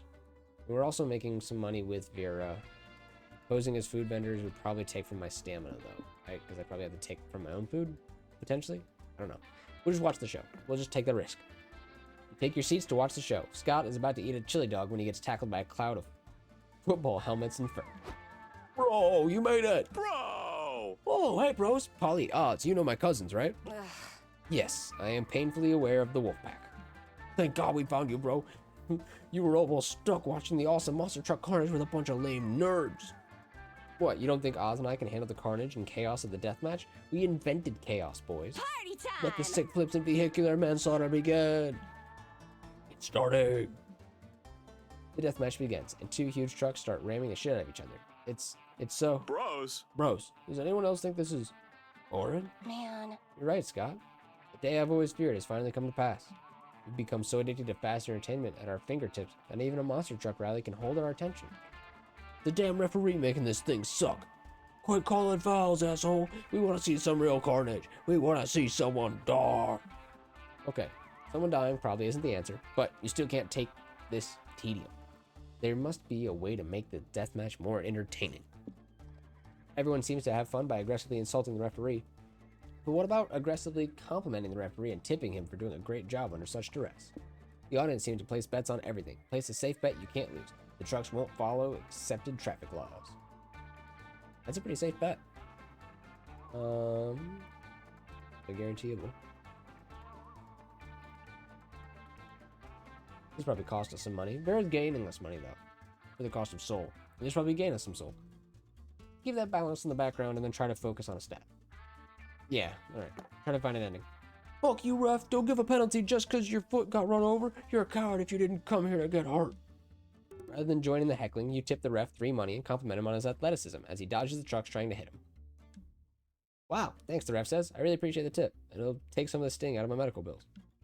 What? You complimented the referee. Is that even allowed? Kind word is always allowed, boys. Watch this. You rock. Hey, ref, I'm loving the outfit. Vertical stripes are hella fashionable. Mr. Referee, I think your eyes are beautiful. At least I assume they are. Can't see them from here.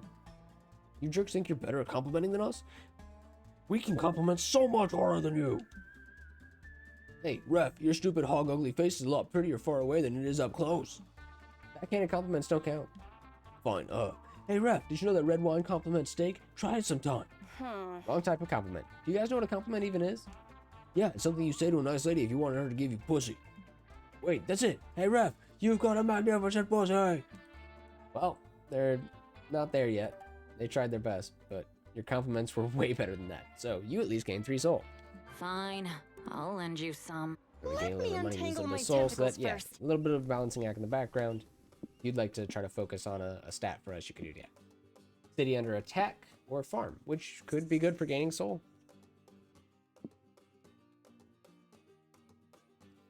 Yeah. Let's go. Okay. Yes, Magic is currently leading. Bond with someone who's ready for adventure or recruit a party for an epic adventure. I don't think we've seen either of those yet. So we'd just be getting the standard ending if we went for the magic. Or do you want to go for the soul? Alright, we'll try to focus on soul even with Vera along with us. I think that's how we'll get maybe a special ending, but we'll see. Ooh, want to be roommates? Not with you, Polly. You will prank me in my sleep. Yeah, the point spread isn't too far from the starting points. Can be played risky. Yeah, we'll play a little. We'll try to focus. Because with Vera kind of taking at soul, it could be kind of hard, but it could also get easier. Because you also do start to get like bigger and bigger, like pluses and minuses the longer it goes on. So, farm life. Sometimes it's nice to get away from the hustle and bustle of the city. Farmers enjoy clean air, homegrown food, and simple living. I must. Sure, it comes capture at the price such of doing beauty. lots of hard labor and usually only having livestock for company. But fuck it. Today you're all about that cottagecore life. What part of the farm do you want to see first? The cows would get you that soul that you're looking for. Yeah, and I love cows. All right. Yeah. I'm a little tempted by the crows, but we'll go cows because it's your turn. You and your friends wander the farm for a little bit when you run into its owner. Hello, I'm Jacqueline. Are you strangers here God, to? I love Jackal.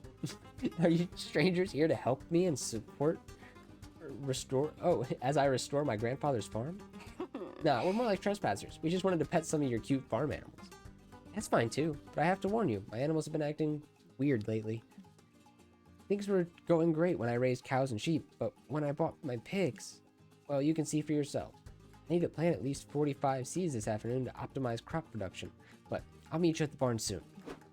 You check out the barn. The animals have gathered in a circle around one pig standing on a milk crate and giving a speech. Rise up, comrades, says the pig. We've long toiled under monster kind, doing their bidding for no reward. We must overthrow Jacqueline and take over the farm ourselves. Love your idea, Snowflake, says the cow. What sort of reform do you plan to establish once you're the farm overlord? Well, when I'm ruler, we'll build a huge walled-in enclosure to imprison the monsters, and then we'll make the monsters pay for it. It'll be awesome. I'm back. Anyway, do you see what I mean? Animals have gone postal. I don't think I'm a tyrannical farm dictator, like I've overheard them say. I also don't mind establishing a fair union between me and my animals, if that's what they want. But I'm pretty sure Snowflake just wants to establish himself as a cruel dictator and is taking advantage of the animals' limited intelligence to do so. Oh, I got it. What are you talking about? Snowflake sounds like a great leader. He's going to make the monsters pay for the wall. I've got an idea.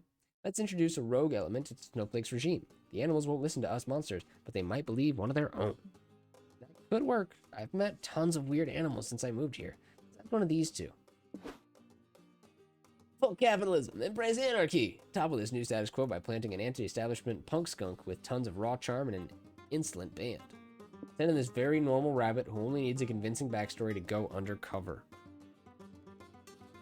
I'm pretty sure that's a fursuit.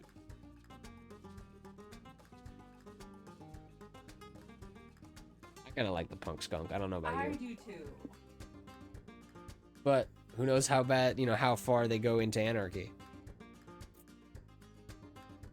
Yep. But it was Good. funny. Are we, is that the one you were going to go with?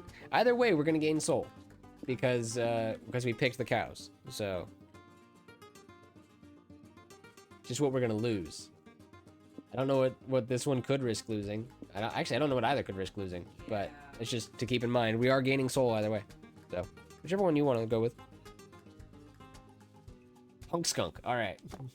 Later, the animals are gathered for another political meeting. Snowflake is doing a Q&A regarding the monster kind insurrection. Snowflake, asks the cow, will we really get all the hay we can eat in this new regime? Of course, says Snowflake. That's the best part about my regime. We won't have to pull plows or do any work, and we'll have food aplenty.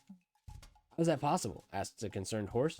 We do need a more equal labor distribution, but everyone will need to do some work in order for society to function. Snowflake's response is drowned out by someone suddenly wailing on a grungy electric guitar. You guys are so boring. Who needs society when you can say fuck that noise and make some noise? Wake up, sheeple. We like what he's saying, says the sheep, headbanging in unison. Embrace anarchy. Yeah, anarchy. Wait, let's not be too hasty, Snowflake says desperately. I promise a lifetime of free hay and an enslaved monster to any animal who supports my leadership. No one cares. The skunk is drowning out Snowflake's propaganda with loud guitar solos. The skunk puts on the best punk concert you've ever seen. Well, maybe not the best, but it's definitely the loudest. You gain 3 soul for thwarting an Orwellian plot, but the mosh pit at the concert did a lot of damage to Jacqueline's barn. You have to pay 3 money to fix it. Gotta No be real questions careful with the allowed. money for a bit. That makes Let's sense. do this. Yeah. Vera's got us locked on that. And the soul that we gained kind of got costs on, so, whatever. We'll figure it out. Let's see. National park or border of a one-person country? Tough choice. Could lose some mind or some stamina. We do have a little bit of mind that we could lose.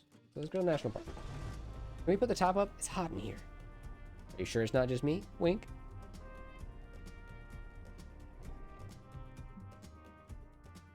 Preserving nature is important, and no one does it better than national parks. Here you can relax, breathe that clean mountain air, and truly appreciate the great Yep. outdoors. I'm Or you can totally fuck around and lost. be chaotic. Yeah, that's way more likely. In any event, what are you going to do at the park? Pick mushrooms, look for cryptids, go hiking. We'll lose a little bit of mind this way, but who knows what we'll gain? Could gain some soul, could gain some hype. Could be fun. Let's go look for cryptids. Sometimes you go looking for the cryptid, sometimes the cryptid finds you. At least that's what happens when you, Polly, and Scott enter the woods and run into Mossman, your favorite moth person from summer camp. Well, hello. Hello, friends. Are you enjoying the national park? I was chatting with some of the park rangers. You wouldn't believe who Officer Riley's wife is sleeping with this week. Hey, boo. Hey, Moss. You're still a messy, gossipy bitch, I see. Always. But lately, I've been pursuing other hobbies, such as enjoying the beauty of nature and training to fly into the sun. I definitely don't recommend you do that last thing, unless you want to die. Huh? More willing to perish for my passions. Awesome, bro! Sounds cool, bro. We were just on the hunt for some cryptids. Do you know where we could find any?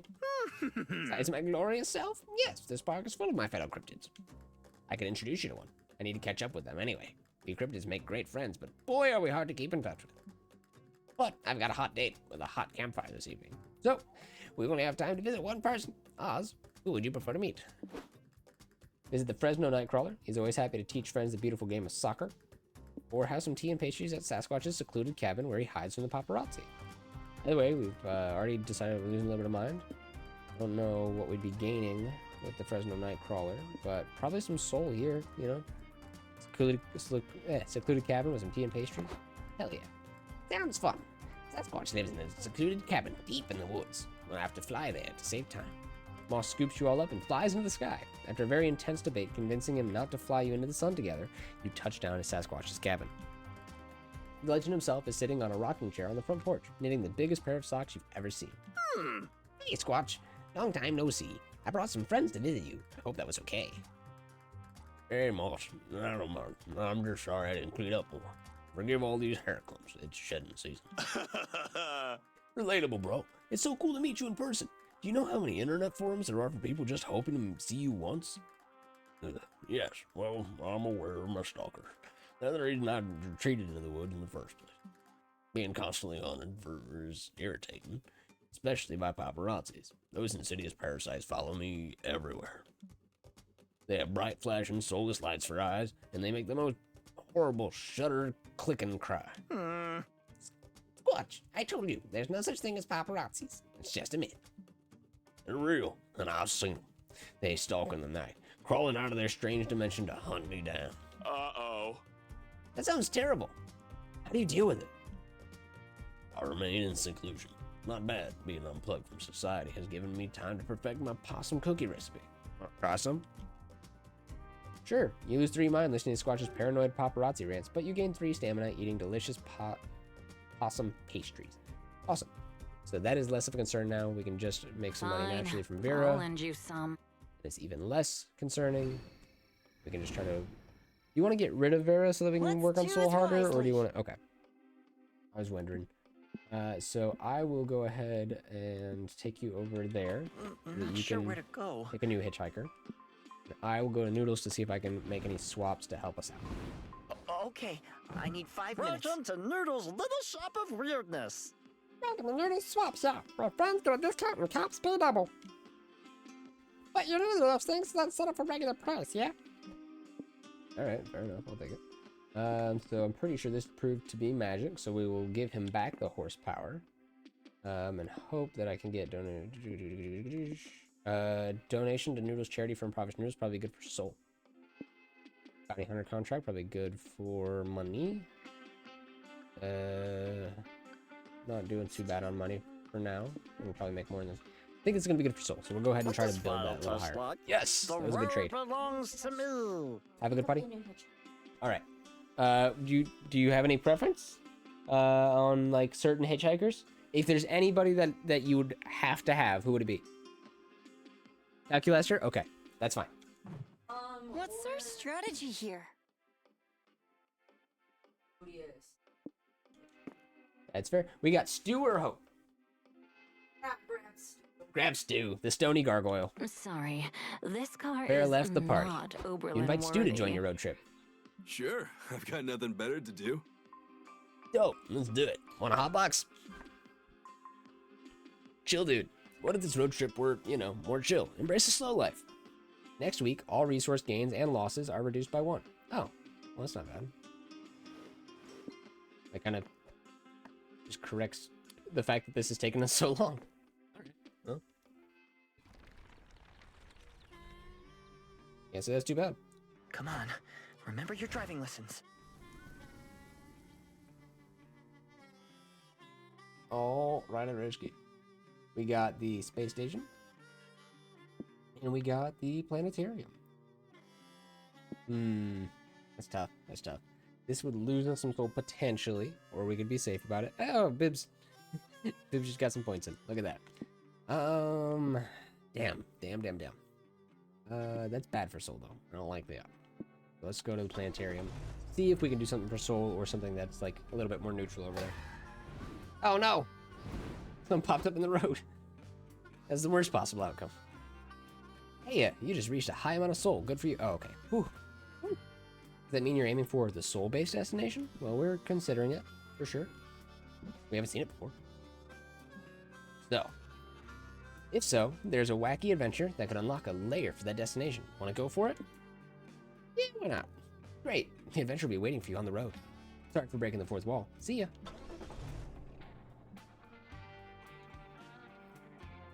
Ah, stars. Monsterkind has been fascinated by them for as long as society has been alive. Amazing. There's nothing like staring at the night sky and realizing that space is massive and timeless, and you're just one speck in an uncaring universe. Hot narrator? Oh yeah, every time. Dude is unnecessarily hot. If that gives you ennui, don't worry. There's plenty to do at the planetarium besides contemplate your own insignificance. For example, you could identify constellations, attend the comet shower, or watch the laser show. Comet shower sounds really nice.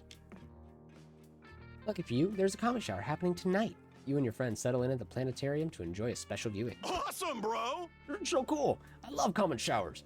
The shooting stars are also pretty. Scott! This takes me back to summer, to Camp Spooky. Remember that meteor shower at the end of summer camp? Oh yeah, you and I decided to take a break from being super invested in finding a date and watch the shower as friends. Oh. Yep, it was great. I'm glad we weren't one of those desperate motherfuckers losing sleep over finding a summer honey. Yeah, Polly didn't have to scalp you like that. What are you guys gonna wish for when the stars start shooting? That's a good question. What do I want to wish for? Wishing for a flask that never empties would be pretty sweet. Or maybe I could wish for a talking octopus that gives me massages. Huh. I was gonna wish for world peace, but a massage octopus sounds so much cooler. Can't decide now. Here comes the first shooting star. We only have one chance for a good wish. Oz, what should we wish for? Dang, you never know what to wish for. That's why you still have wishes left in your monkey's paw. Maybe you can use your wish number 2 to wish for the clarity to know what to wish for.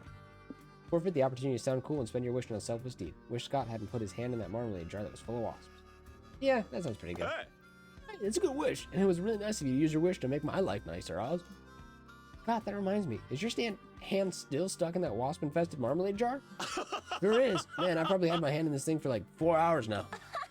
Yeah, that's right. I remember when you were going to try to get it off, but then you got distracted by that cool-looking cloud and totally forgot about it. That cloud was so cool, though. It looked like a duck riding a skateboard upside down. But then if you squinted at it and stood on your head, it looked more like a walrus taking a sponge bath. Oh. Then, when the wasp stung my eyelids and made them swell and puffy, the cloud looked like a keytar playing snail. The wasps? Oh right, Scott, we almost forgot about the jar again. You're right. Cloud's so cool, it's still distracting us. Well, better act now before your short attention span run out again. You smash the marmalade jar with a hammer, and the angry wasps fly away. I feel a lot better now. Thanks, Oz. Whoa, do you guys grasp what just happened?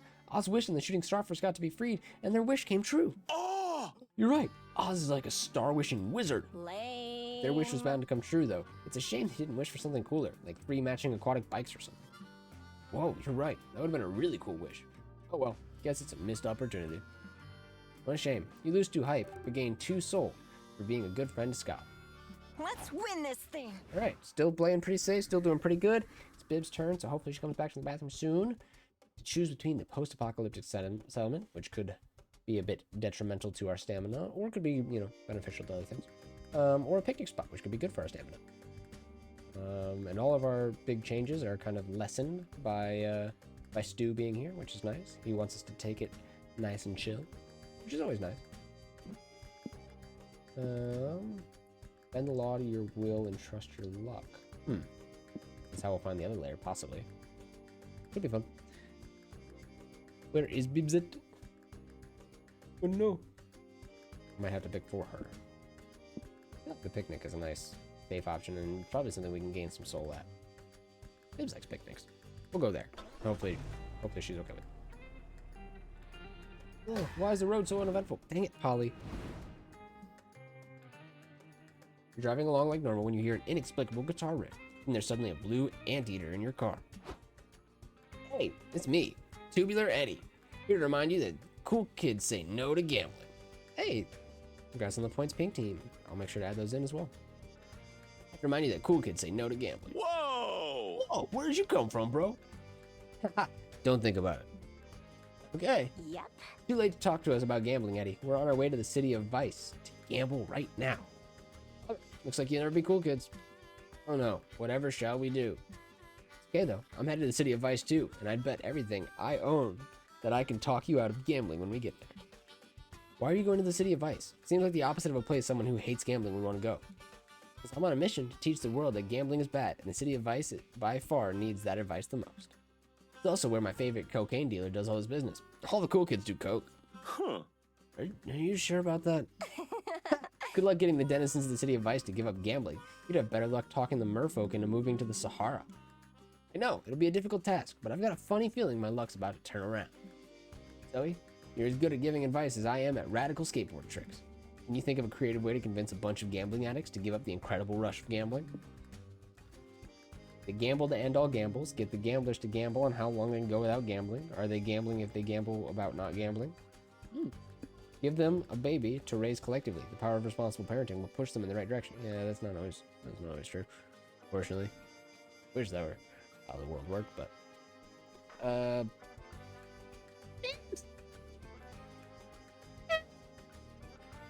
can't pick it by myself.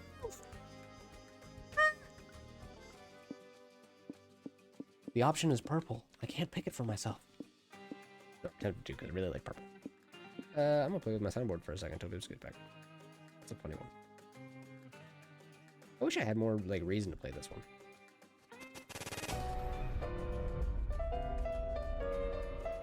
I don't know, boss fights maybe? I just like JoJo. Making silly references.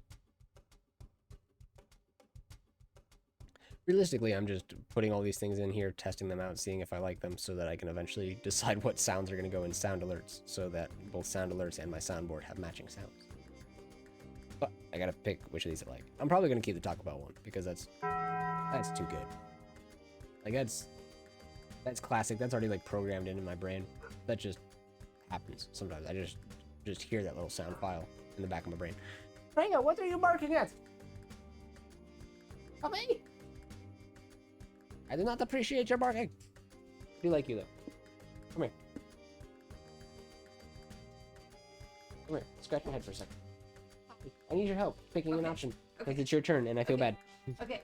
What are my options? I already picked that we're going to a picnic Okay. for you, so I hope that's okay. But Tubular Eddie showed up, told us that gambling's bad, and that he wants to convince all the people in Vice City, or the City of Sin, that gambling is bad, and he needs to know like what the best way to convince people that gambling is bad. So does he give them the gamble to end all gambles, get the gamblers to gamble on how long they can go without gambling? Are they gambling if they gamble about no gambling? Or give them a baby to raise collectively? The power of responsible parenting will push them in the right direction. Yeah, it's kind of like that doesn't always prove to be so true. Yeah. Maybe the first one, but also I don't want to pick that for you. So, what'd you think? There's a shot, but also Give him the baby. okay, give him the baby. Great idea. Parenting is a great way to force adults to stop doing things they love, like gambling. Makes sense to me. But where are you gonna get a baby for your plan? Gotta tell you about the last time you asked me an uncomfortable question, kiddo. Huh? Don't think about it?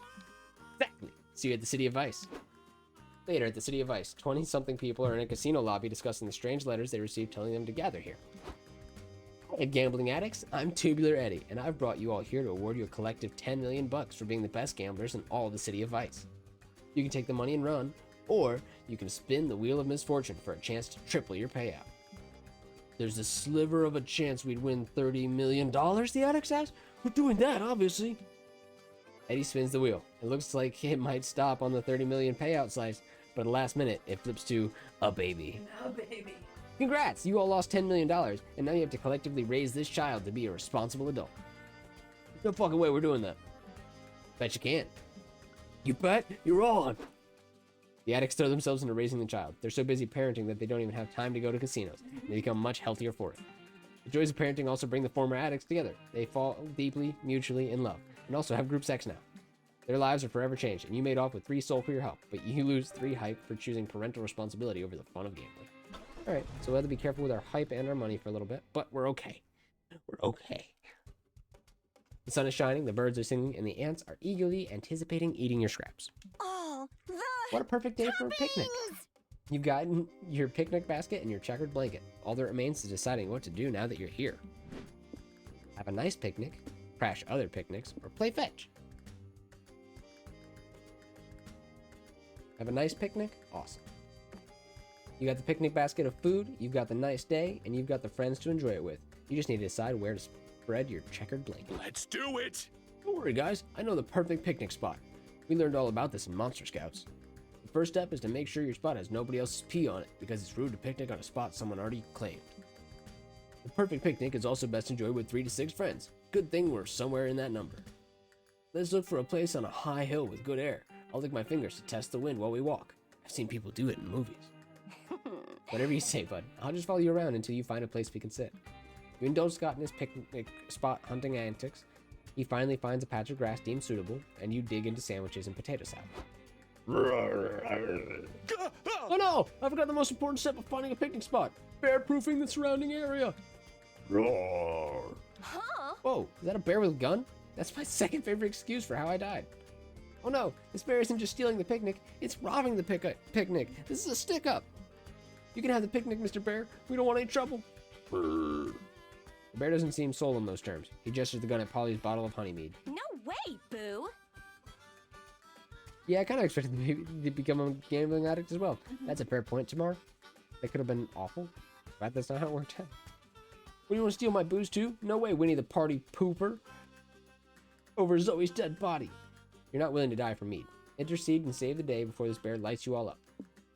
The bear's behavior is probably due to nurture, not nature. Try to learn what circumstances brought it to a life of crime and help him from a place of empathy. Or get this bear the only thing bears covet more than a delicious picnic. A taxi license. Just imagine it. A bear driving a taxi. Priceless. That would probably gain us some hype, I guess. But I don't know what this would... I mean, maybe cost us some mind to gain some soul or something? I'm not sure. Whatever sounds best to you.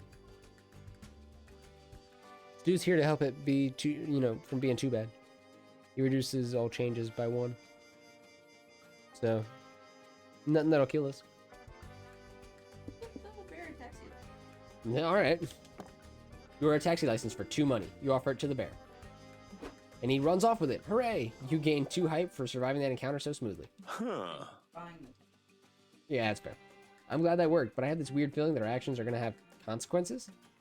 What are you talking about? That never happens to us. Later, 2 hikers are sprinting through the woods in a desperate escape. A frenzied drumbeat accompanies their panting. I told you these woods were dangerous, guys. Gus, we never should have come here. I know, but this, even you must admit this is abnormal. There's no abnormal in the unforgiving wilderness. Nature's a cruel mistress that'll push you to your limits. Yeah, sure, nature's a bitch, but that doesn't explain why that bear's driving a fucking taxi. You've seen Man vs. Nature. You've seen Man vs. Bear. You may have even seen Man vs. several bears. But in this summer blockbuster hit, you'll finally see Man vs. Bear in a taxi. Taxi Bear. The fare is your face. Coming soon to a theater near you. Sure thing. All right. Yeah. You've made a blockbuster hit, honestly. Are you gonna get like passive? Oh yeah, do we get royalties? Yeah. Pancake Diner. How much pancake can you pancake? Or a kite tournament. Ooh, I could win some money at the kite tournament. We do need some money right now. Can we pick up some Mary Jane? Is she a friend of yours? You could say that. This tournament is serious business. Competitors from all walks of life have trained hard for this. We've got prodigies from kite flying clans, kite flying gurus, athletes for ancient kite flying techniques. And then there's you, who's pretty much just here for the drama. What do? Well, I could coach a stranger, place my bets, or enter the tournament. I'm gonna place my bets so I can gain some money. About a half hour before the tournament starts, and you find a crowd secretively placing bets on who they think will win. Hiya! Hey strangers, I'm looking to get into the underground gambling scene. Who's everybody betting on? This has become a lot of betting this time. For the record, do not gamble. It's so bad for you. You're not gonna win. Like I've never win when I'm gambling. For the record, it's bad. But in Monster Prom is kind of fun.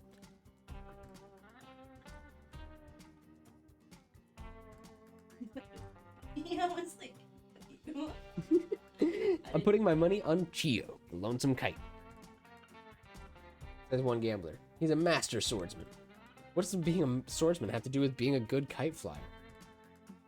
Actually, both sports require you to train your fluidity, aerodynamicism, precise motions, pose holding, upper arm strength. Wow, Scott, you truly are the sports expert here. Why should I put my money on Chio then? Wait, you want to gamble? Isn't betting on sports tournaments illegal? Would you believe me if I said no?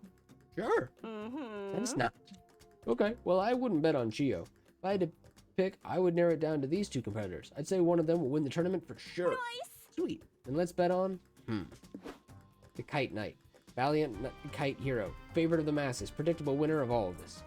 FJ the Bastard, who literally controls wind. Cheating is just a shortcut to winning.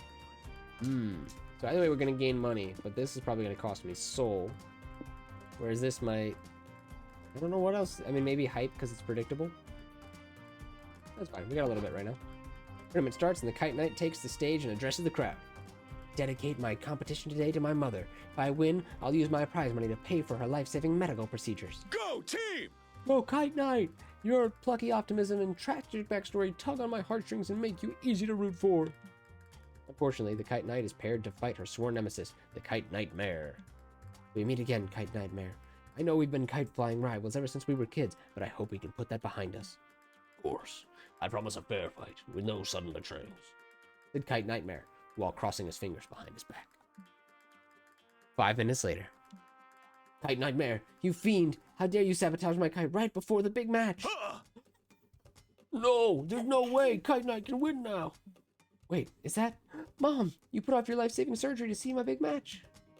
I wouldn't miss it for the world, dear. I even brought you your childhood kite, but good luck. That's great. I can use my old kite to compete and still have a chance to win this thing. Hooray. What a warm, welcome, wholesome solution to these unsurmountable odds. To the surprise of nobody who understands how narrative works, Kite Knight uses the power of family or whatever to fly her kite to victory.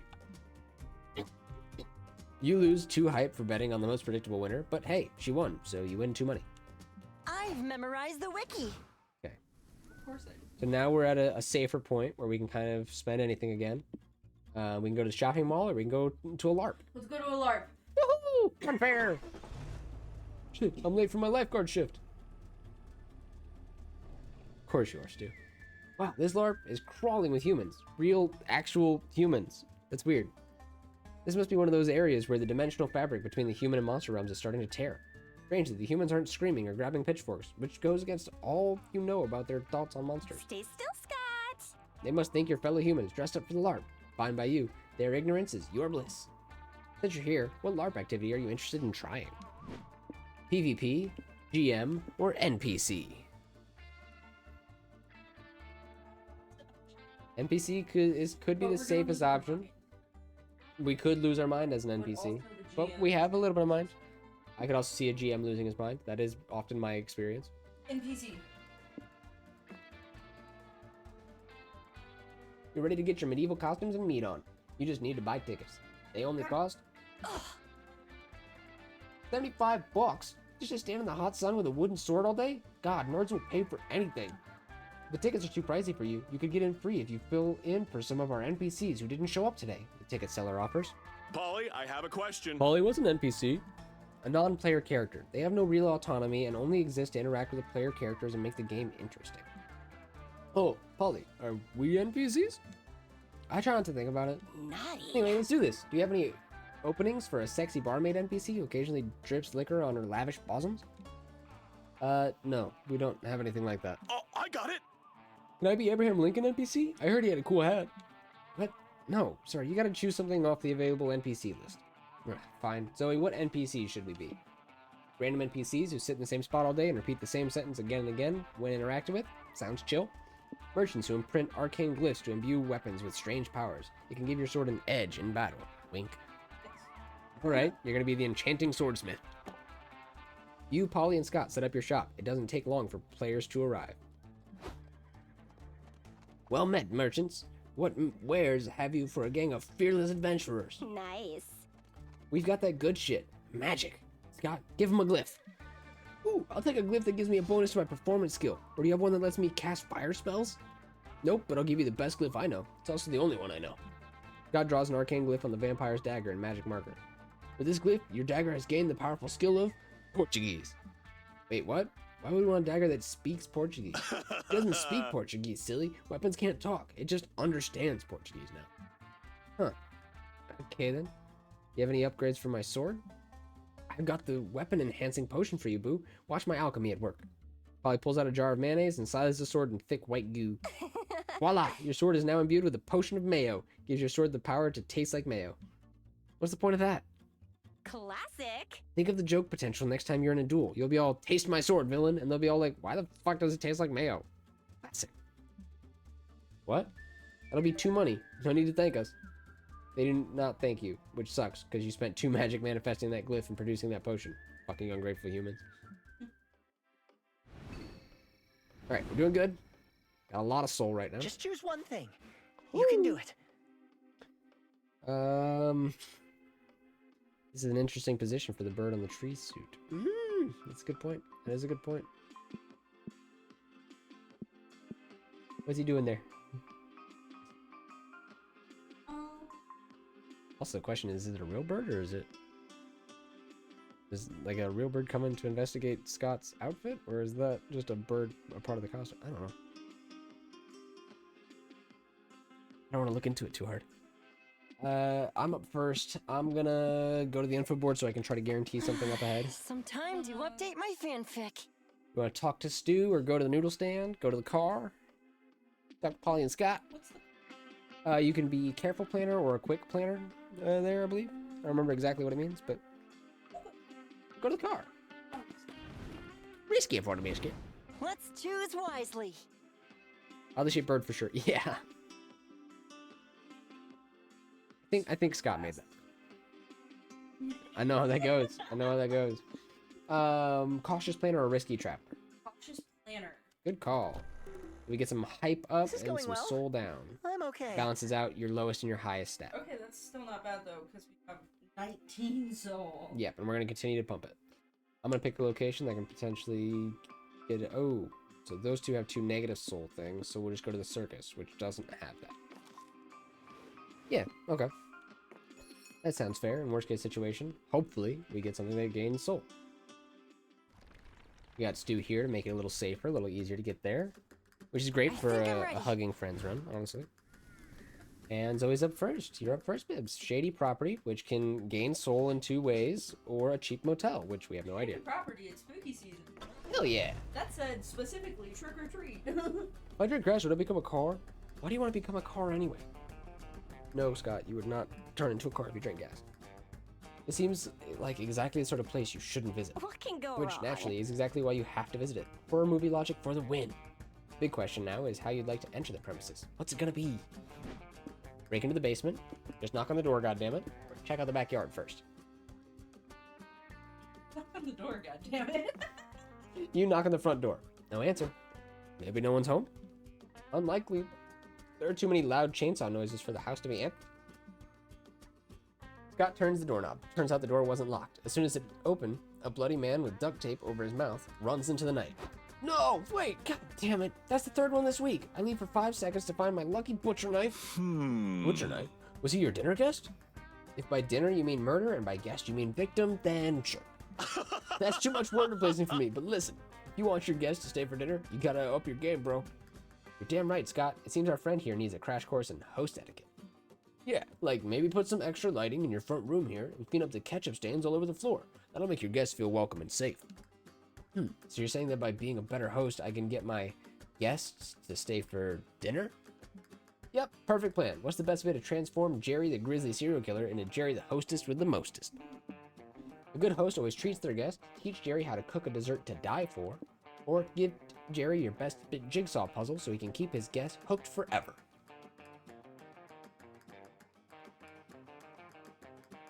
Up to you, we're pretty safe. Yeah, let's skip the jigsaw puzzle. Alright, jigsaw puzzle.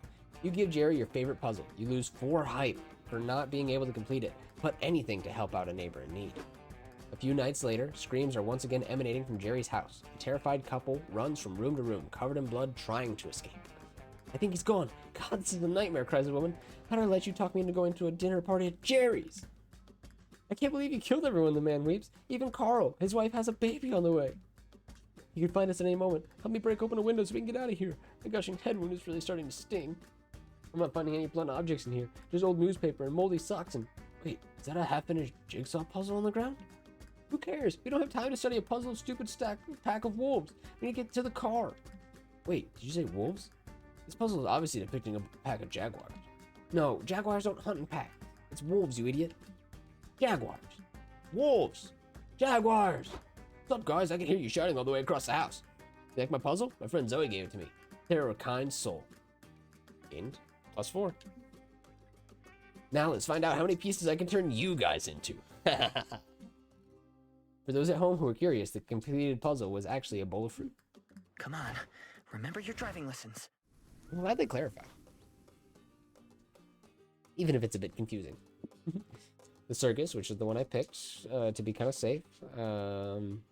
I don't know what it could lose. Or Simon Soups. Currently we are low on hype. I think the circus could have some hype. Maybe at the cost of magic? Maybe. Alright, we'll go to the circus. We'll see. Shit, I'm late for my shift at the laundromat again. How do you still have a job? Beats me. I don't think you have a job anymore, Stu. You, Polly, and Scott grab some popcorn and head to your seat to watch the circus. On your way there, the ringleader runs up to you. Hey, he whispers, I suddenly lost one of my performers to a super-related accident. I desperately need an act to cover them. Then I thought to myself, if I randomly checked with the audience, I may bump into an actual trained performers willing to join The us. training paid off. The rationale of this man is quite questionable, but you were born to embrace the nonsense, so you tell him you are a circus performer. Fantastic. What sort of act can you do? Jugglers, magicians, aerialists. Okay, so magicians, that's not too bad. Or aerialists, which could get dangerous, but I think could be pretty hype, right? And I don't see a magician not being hype, right? What do you think? Magician or aerialist? I kind of need some advice on this one. I don't know. I would probably go aerialist. Okay. Well, actually, with magician, it guarantees that I don't lose hype this way, right? With this one, there's still a chance I could lose hype. All right, yeah. This one, because I can guarantee what I'm losing. Time to dust off your top hat and find that pesky rabbit that got loose in your luggage, because you're going to be a magician. The ringmaster explains that doing magic is a passion, and therefore to honor that, they tell you that you won't get paid. Wait, what? This is factually untrue. Magicians are entertainment workers and therefore deserve fair pay. She's right, but that's not the case today, apparently. Time to do some magic tricks and get everything you can from the experience. Hey, circus fans! I'm Polly the Phantasmal. Watch me make all the whiskey in this flask disappear. Ooh, your magician name sucks. It doesn't even start with the same letters. It actually does. Phantasmal starts with a silent P. Ooh, we came here to see hot chicks and leotards, not get a fucking spelling lesson. Ah, everyone's a critic. Scott, you try entertaining your stupid customers. I'm a good boy! You've got the spectacular. I'm gonna use my magic powers to transform into a really good boy. Cut that shit out, Scott. You can't use magic to turn into a thing you already are. Thanks, I think. This is a tough crowd, but you know a magic trick that'll wow even the wolf pack. The annoying trick where you reveal everything as cake. Make all fanfics canon. We're gonna be losing magic either way. Just what you think we can gain from this.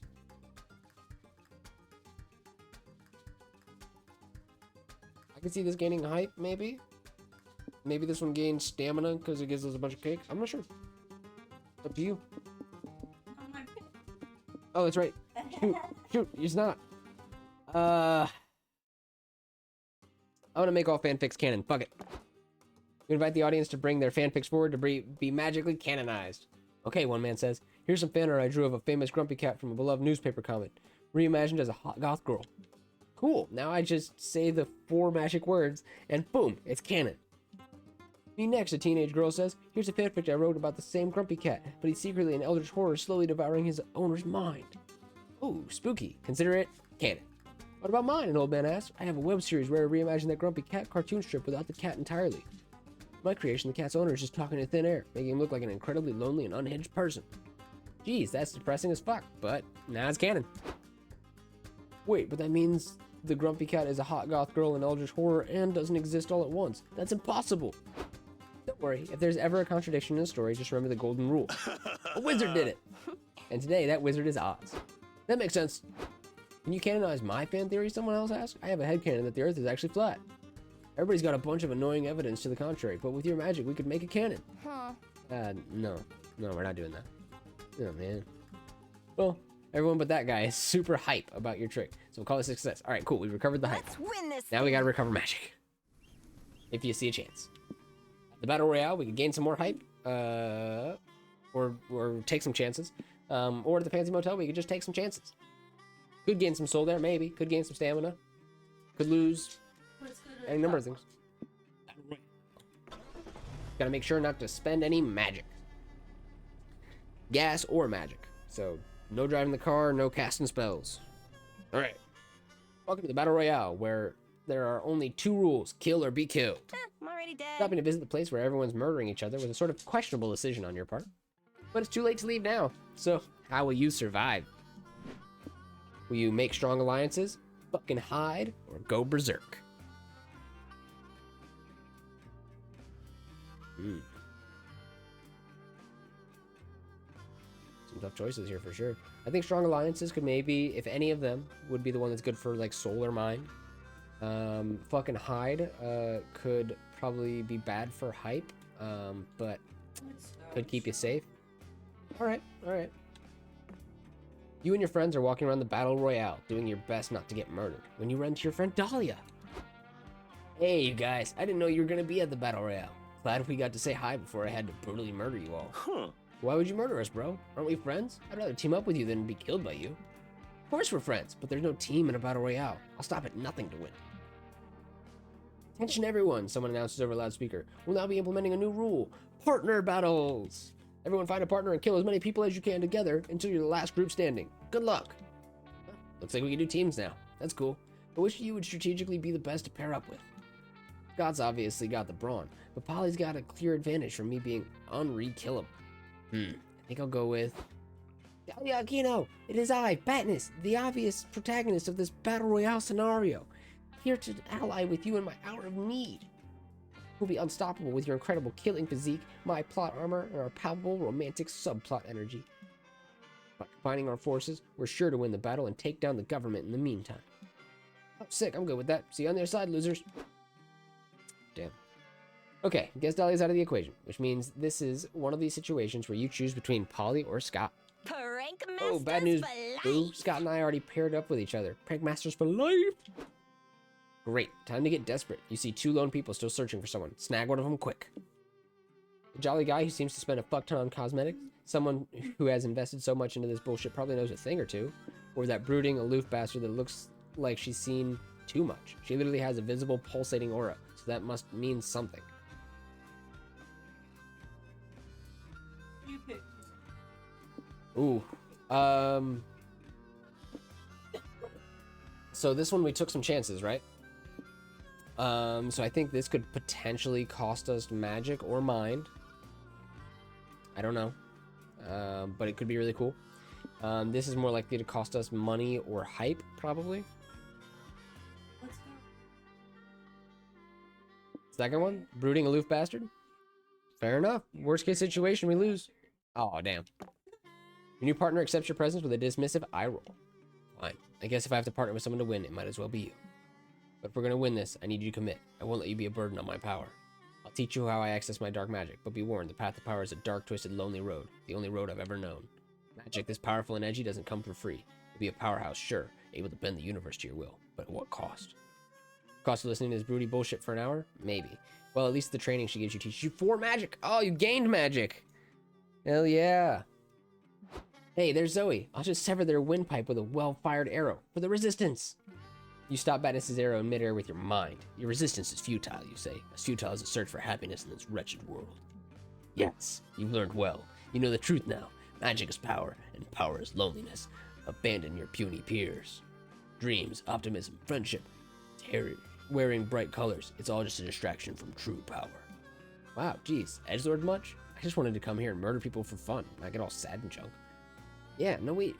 Way to ruin the all hope is lost portion of my hero's journey, jerk. I'm not even in the mood to kill you anymore. Come on, Dahlia, let's go. Use your dark brooding powers to murder lots of people, but it doesn't bring you the joy that murdering people usually does.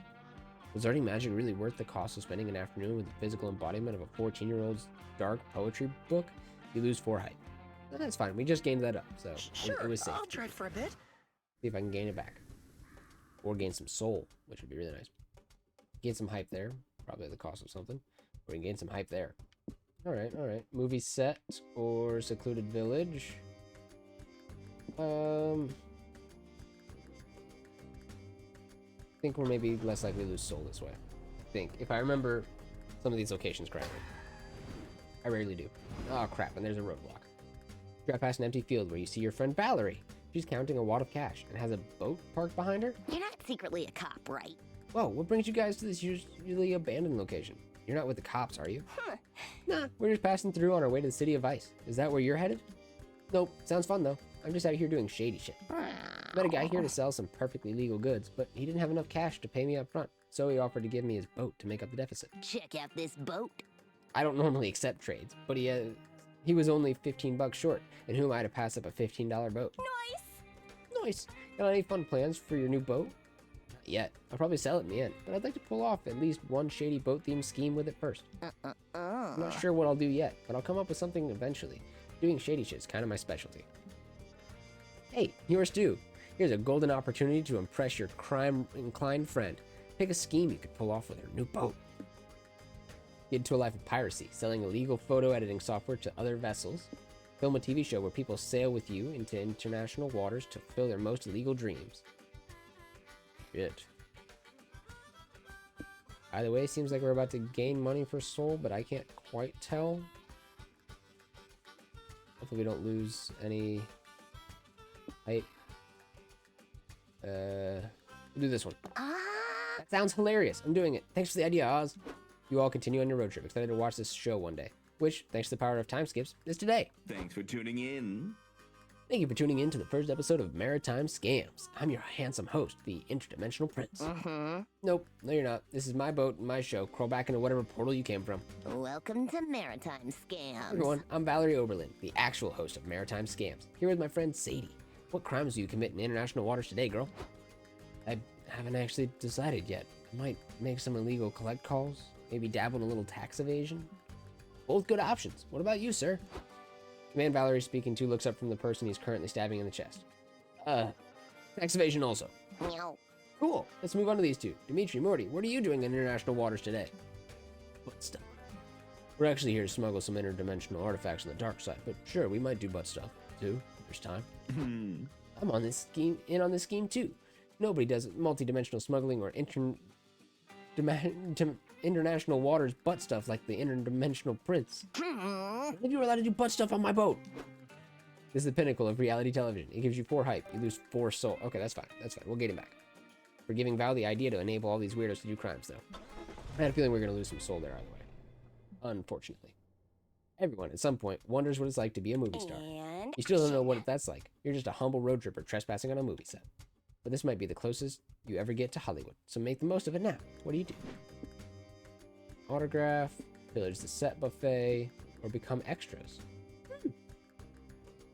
Let's see what becoming extras can be. It's fun. You all go to audition to be extras. Scott is super hyped to audition his tree costume. Whatever makes him happy, you suppose. Yeah, I'm pretty sure those are fake birds. Even the crotch bird. I'm pretty sure. You're called into a room with the casting agent and a lizard man in a cardboard mask. They do, fellow kids. I'm the junior director of Hiding in Plain Sight. It's important that you all be extras to camouflage with the crowd. Hey! Hey, camouflage! You brought your costume from home too? Awesome. How'd you know it was me? I mean, good job, kids. You passed the test. The most important role of the extra is to blend in, and if you can do that, you're already an extra. Ignore him, sighs the casting agent. Security's tried to throw him out 6 times, but he's got too many disguises and keeps pretending to be set pieces. Anyway, why are you auditioning as a tree? You know this movie is set on Saturn, right? There are no trees, and even if there were, we could just CGI them in. Yeah, but I play a really good tree. Watch me act like I'm turning sunlight into food. Oh, wink! I think I'm killing it. Not happening. I'll even quote the script. Man, I miss Earth and trees. Or I would if trees hadn't gone extinct 100 years ago, ushering us into an era of no trees. 0 trees, okay? Just then the director walks in and gasps. Who is this beautiful tree man? You are my new muse. We'll rewrite the entire script around this treegonist. The casting director's forehead hits the table. This is going well. Now it's time for you to audition. What parts are you going for? Auditioning to be an extra? You're auditioning to be extra all day? This is Scott's time, and you're okay being in a shadow, be the shrub to his tree. Everyone's protagonist of their own story, therefore, isn't everyone also the extra in someone else's story? Audition to be the juiciest extra of all, the lead role. I'll let Scott shine here. That sounds great! You do that for me? Thanks, Oz. That's really nice of you. Yeah, it's nice. Kind of boring, though. I was hoping we could at least be backup dancers. You guys have no idea what this movie's even about. Do you? Sighs the casting agent. Well, to be fair, neither do we, says the director. It's settled. I'll cast you as the shrubby sidekick to my shining tree star. Let's get filming! Today you're filming the climatic battle scene where the protagonist and the antagonist are holding each other at gunpoint. This planet ain't big enough for the 2 of us, says the antagonist. Well, technically it is. Saturn is huge, but I'm gonna shoot your ass anyway. I'm a tree! Hold it right there, Mr. Bad Guy. If you want to shoot the nice man, then you'll have to go through me, Tree Scott, and my friend Shrub Oz. Cut, shouts the director. What are you doing? That wasn't in the script. The tree has no lines. I did character study, and I think Tree Scott would team up with the good guy to save the day. He's a good guy, and it's good to care about trees. And Tree Scott would know that because trees have mind-reading powers, which they have to use since trees can't talk. Until now. You're such bad actors, but you make such a fantastic tree and shrub combo. Let's just take it from the top again. Scott ruins more takes with such antics as releasing magic tree spores to turn bad guys into good boys and asking the bad guy, pretty please, not to be evil anymore. You end the day without getting any shots and lose 4 hype. And you gain 4 soul for supporting Scott. So close. Some time to update my fanfic. Alright. Anywhere you'd like to go? 'Cause I think I'm gonna go to Noodles and see if I can get soul in some way, but I don't know if I'm gonna be able to. Okay. You can go talk to Polly and I'm not Scott. sure where to go. I'm gonna go see what I can learn from Noodle. Okay, I need 5 You minutes. mortals love material things, don't you? I'm making a special just for you. You can have everything on these shelves if you just show me that pesky liver of yours. What I need it for? You don't need that. Let's talk more liver removing. Fine. I'll get you next time. Do you have anything else to trade? I don't know. Great question. That would probably cost me some soul. I think this would cost me some hype, so be careful of that. Encyclopedia Necronomica probably gets me some magic. Karma voucher points. I don't know quite what that would get me.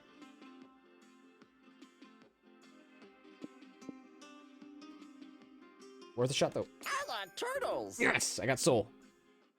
Got us up to 25 or over 25. So we should just be able to get an ending now, so long as we don't lose that hype that we have.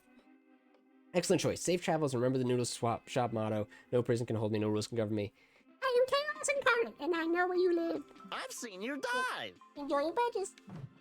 What's our strategy here? Voice getting a little tired. All right, Scott and Polly. What you got, babe? Alrighty. Is habit of jogging or is Big, beautiful muscles. All right. Muscles! I love muscles, bro. Little bulky friends that are always with me. That's a nice way to look at it. I even gave them names. This is Herbert. This one's Lucy Sue. Hey! This is Commander Crunch. Later, I learned muscles actually have names. Like deltoid, trapezius, sartorius. I still like my names better. Agreed. I do too. Thanks. When I work out, I like to think I'm helping my muscles. I keep them big, healthy, and happy. You're doing a good job, I can tell. Yeah. And don't laugh. Sometimes I like drawing little faces on my muscles. Imagine that they're supporting me while I exercise. Go, team! Go, Scott! I know they're not really alive, but it still feels nice. I like it. I think it's cute.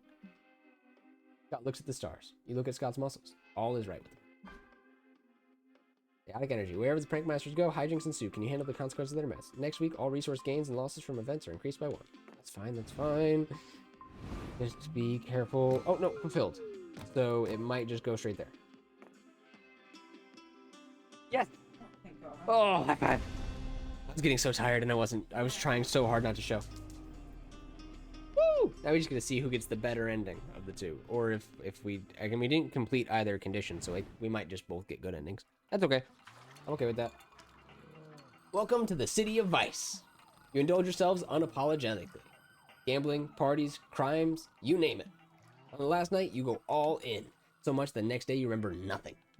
The hotel room is a mess. There's a ton of random hats, a katana, some fruit, a dragon heat body pillow, a bathtub with a bear. Dang, whatever happened last night, it sure was something.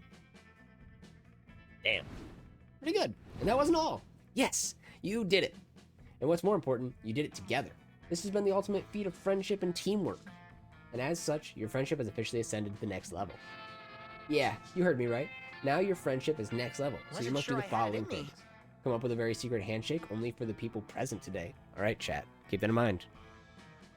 Buy something cheap and silly for all of you to keep as adorable mementos of this day. Alright, we gotta get some like foot-shaped souvenirs or something. Alright, cool.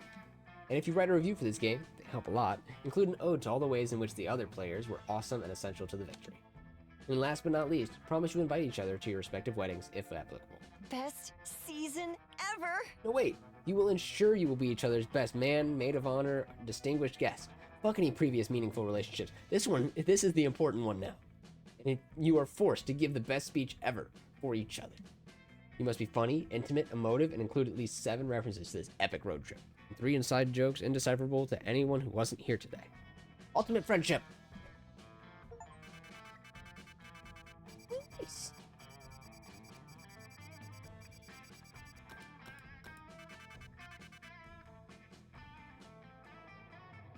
We've now got the basic most ending for 3 of the locations. Hell yeah. I am so tired. Oh my goodness. But it was great. And just like that, the road trip came to an end. It was full to the brim with danger, fun, and utter nonsense. It was everything we could have expected from a trip with Polly and Scott, and then some. We not only survived the whole thing, but we conquered it and came out different people. It all turned out to be a pilgrimage into self-discovery, a rite of passage, a quest for growth. That is to say, a fucking good road trip. As we were heading back home, I thought about how all of this was just one of the first stops. Hell yeah. In a much bigger journey that was only just beginning.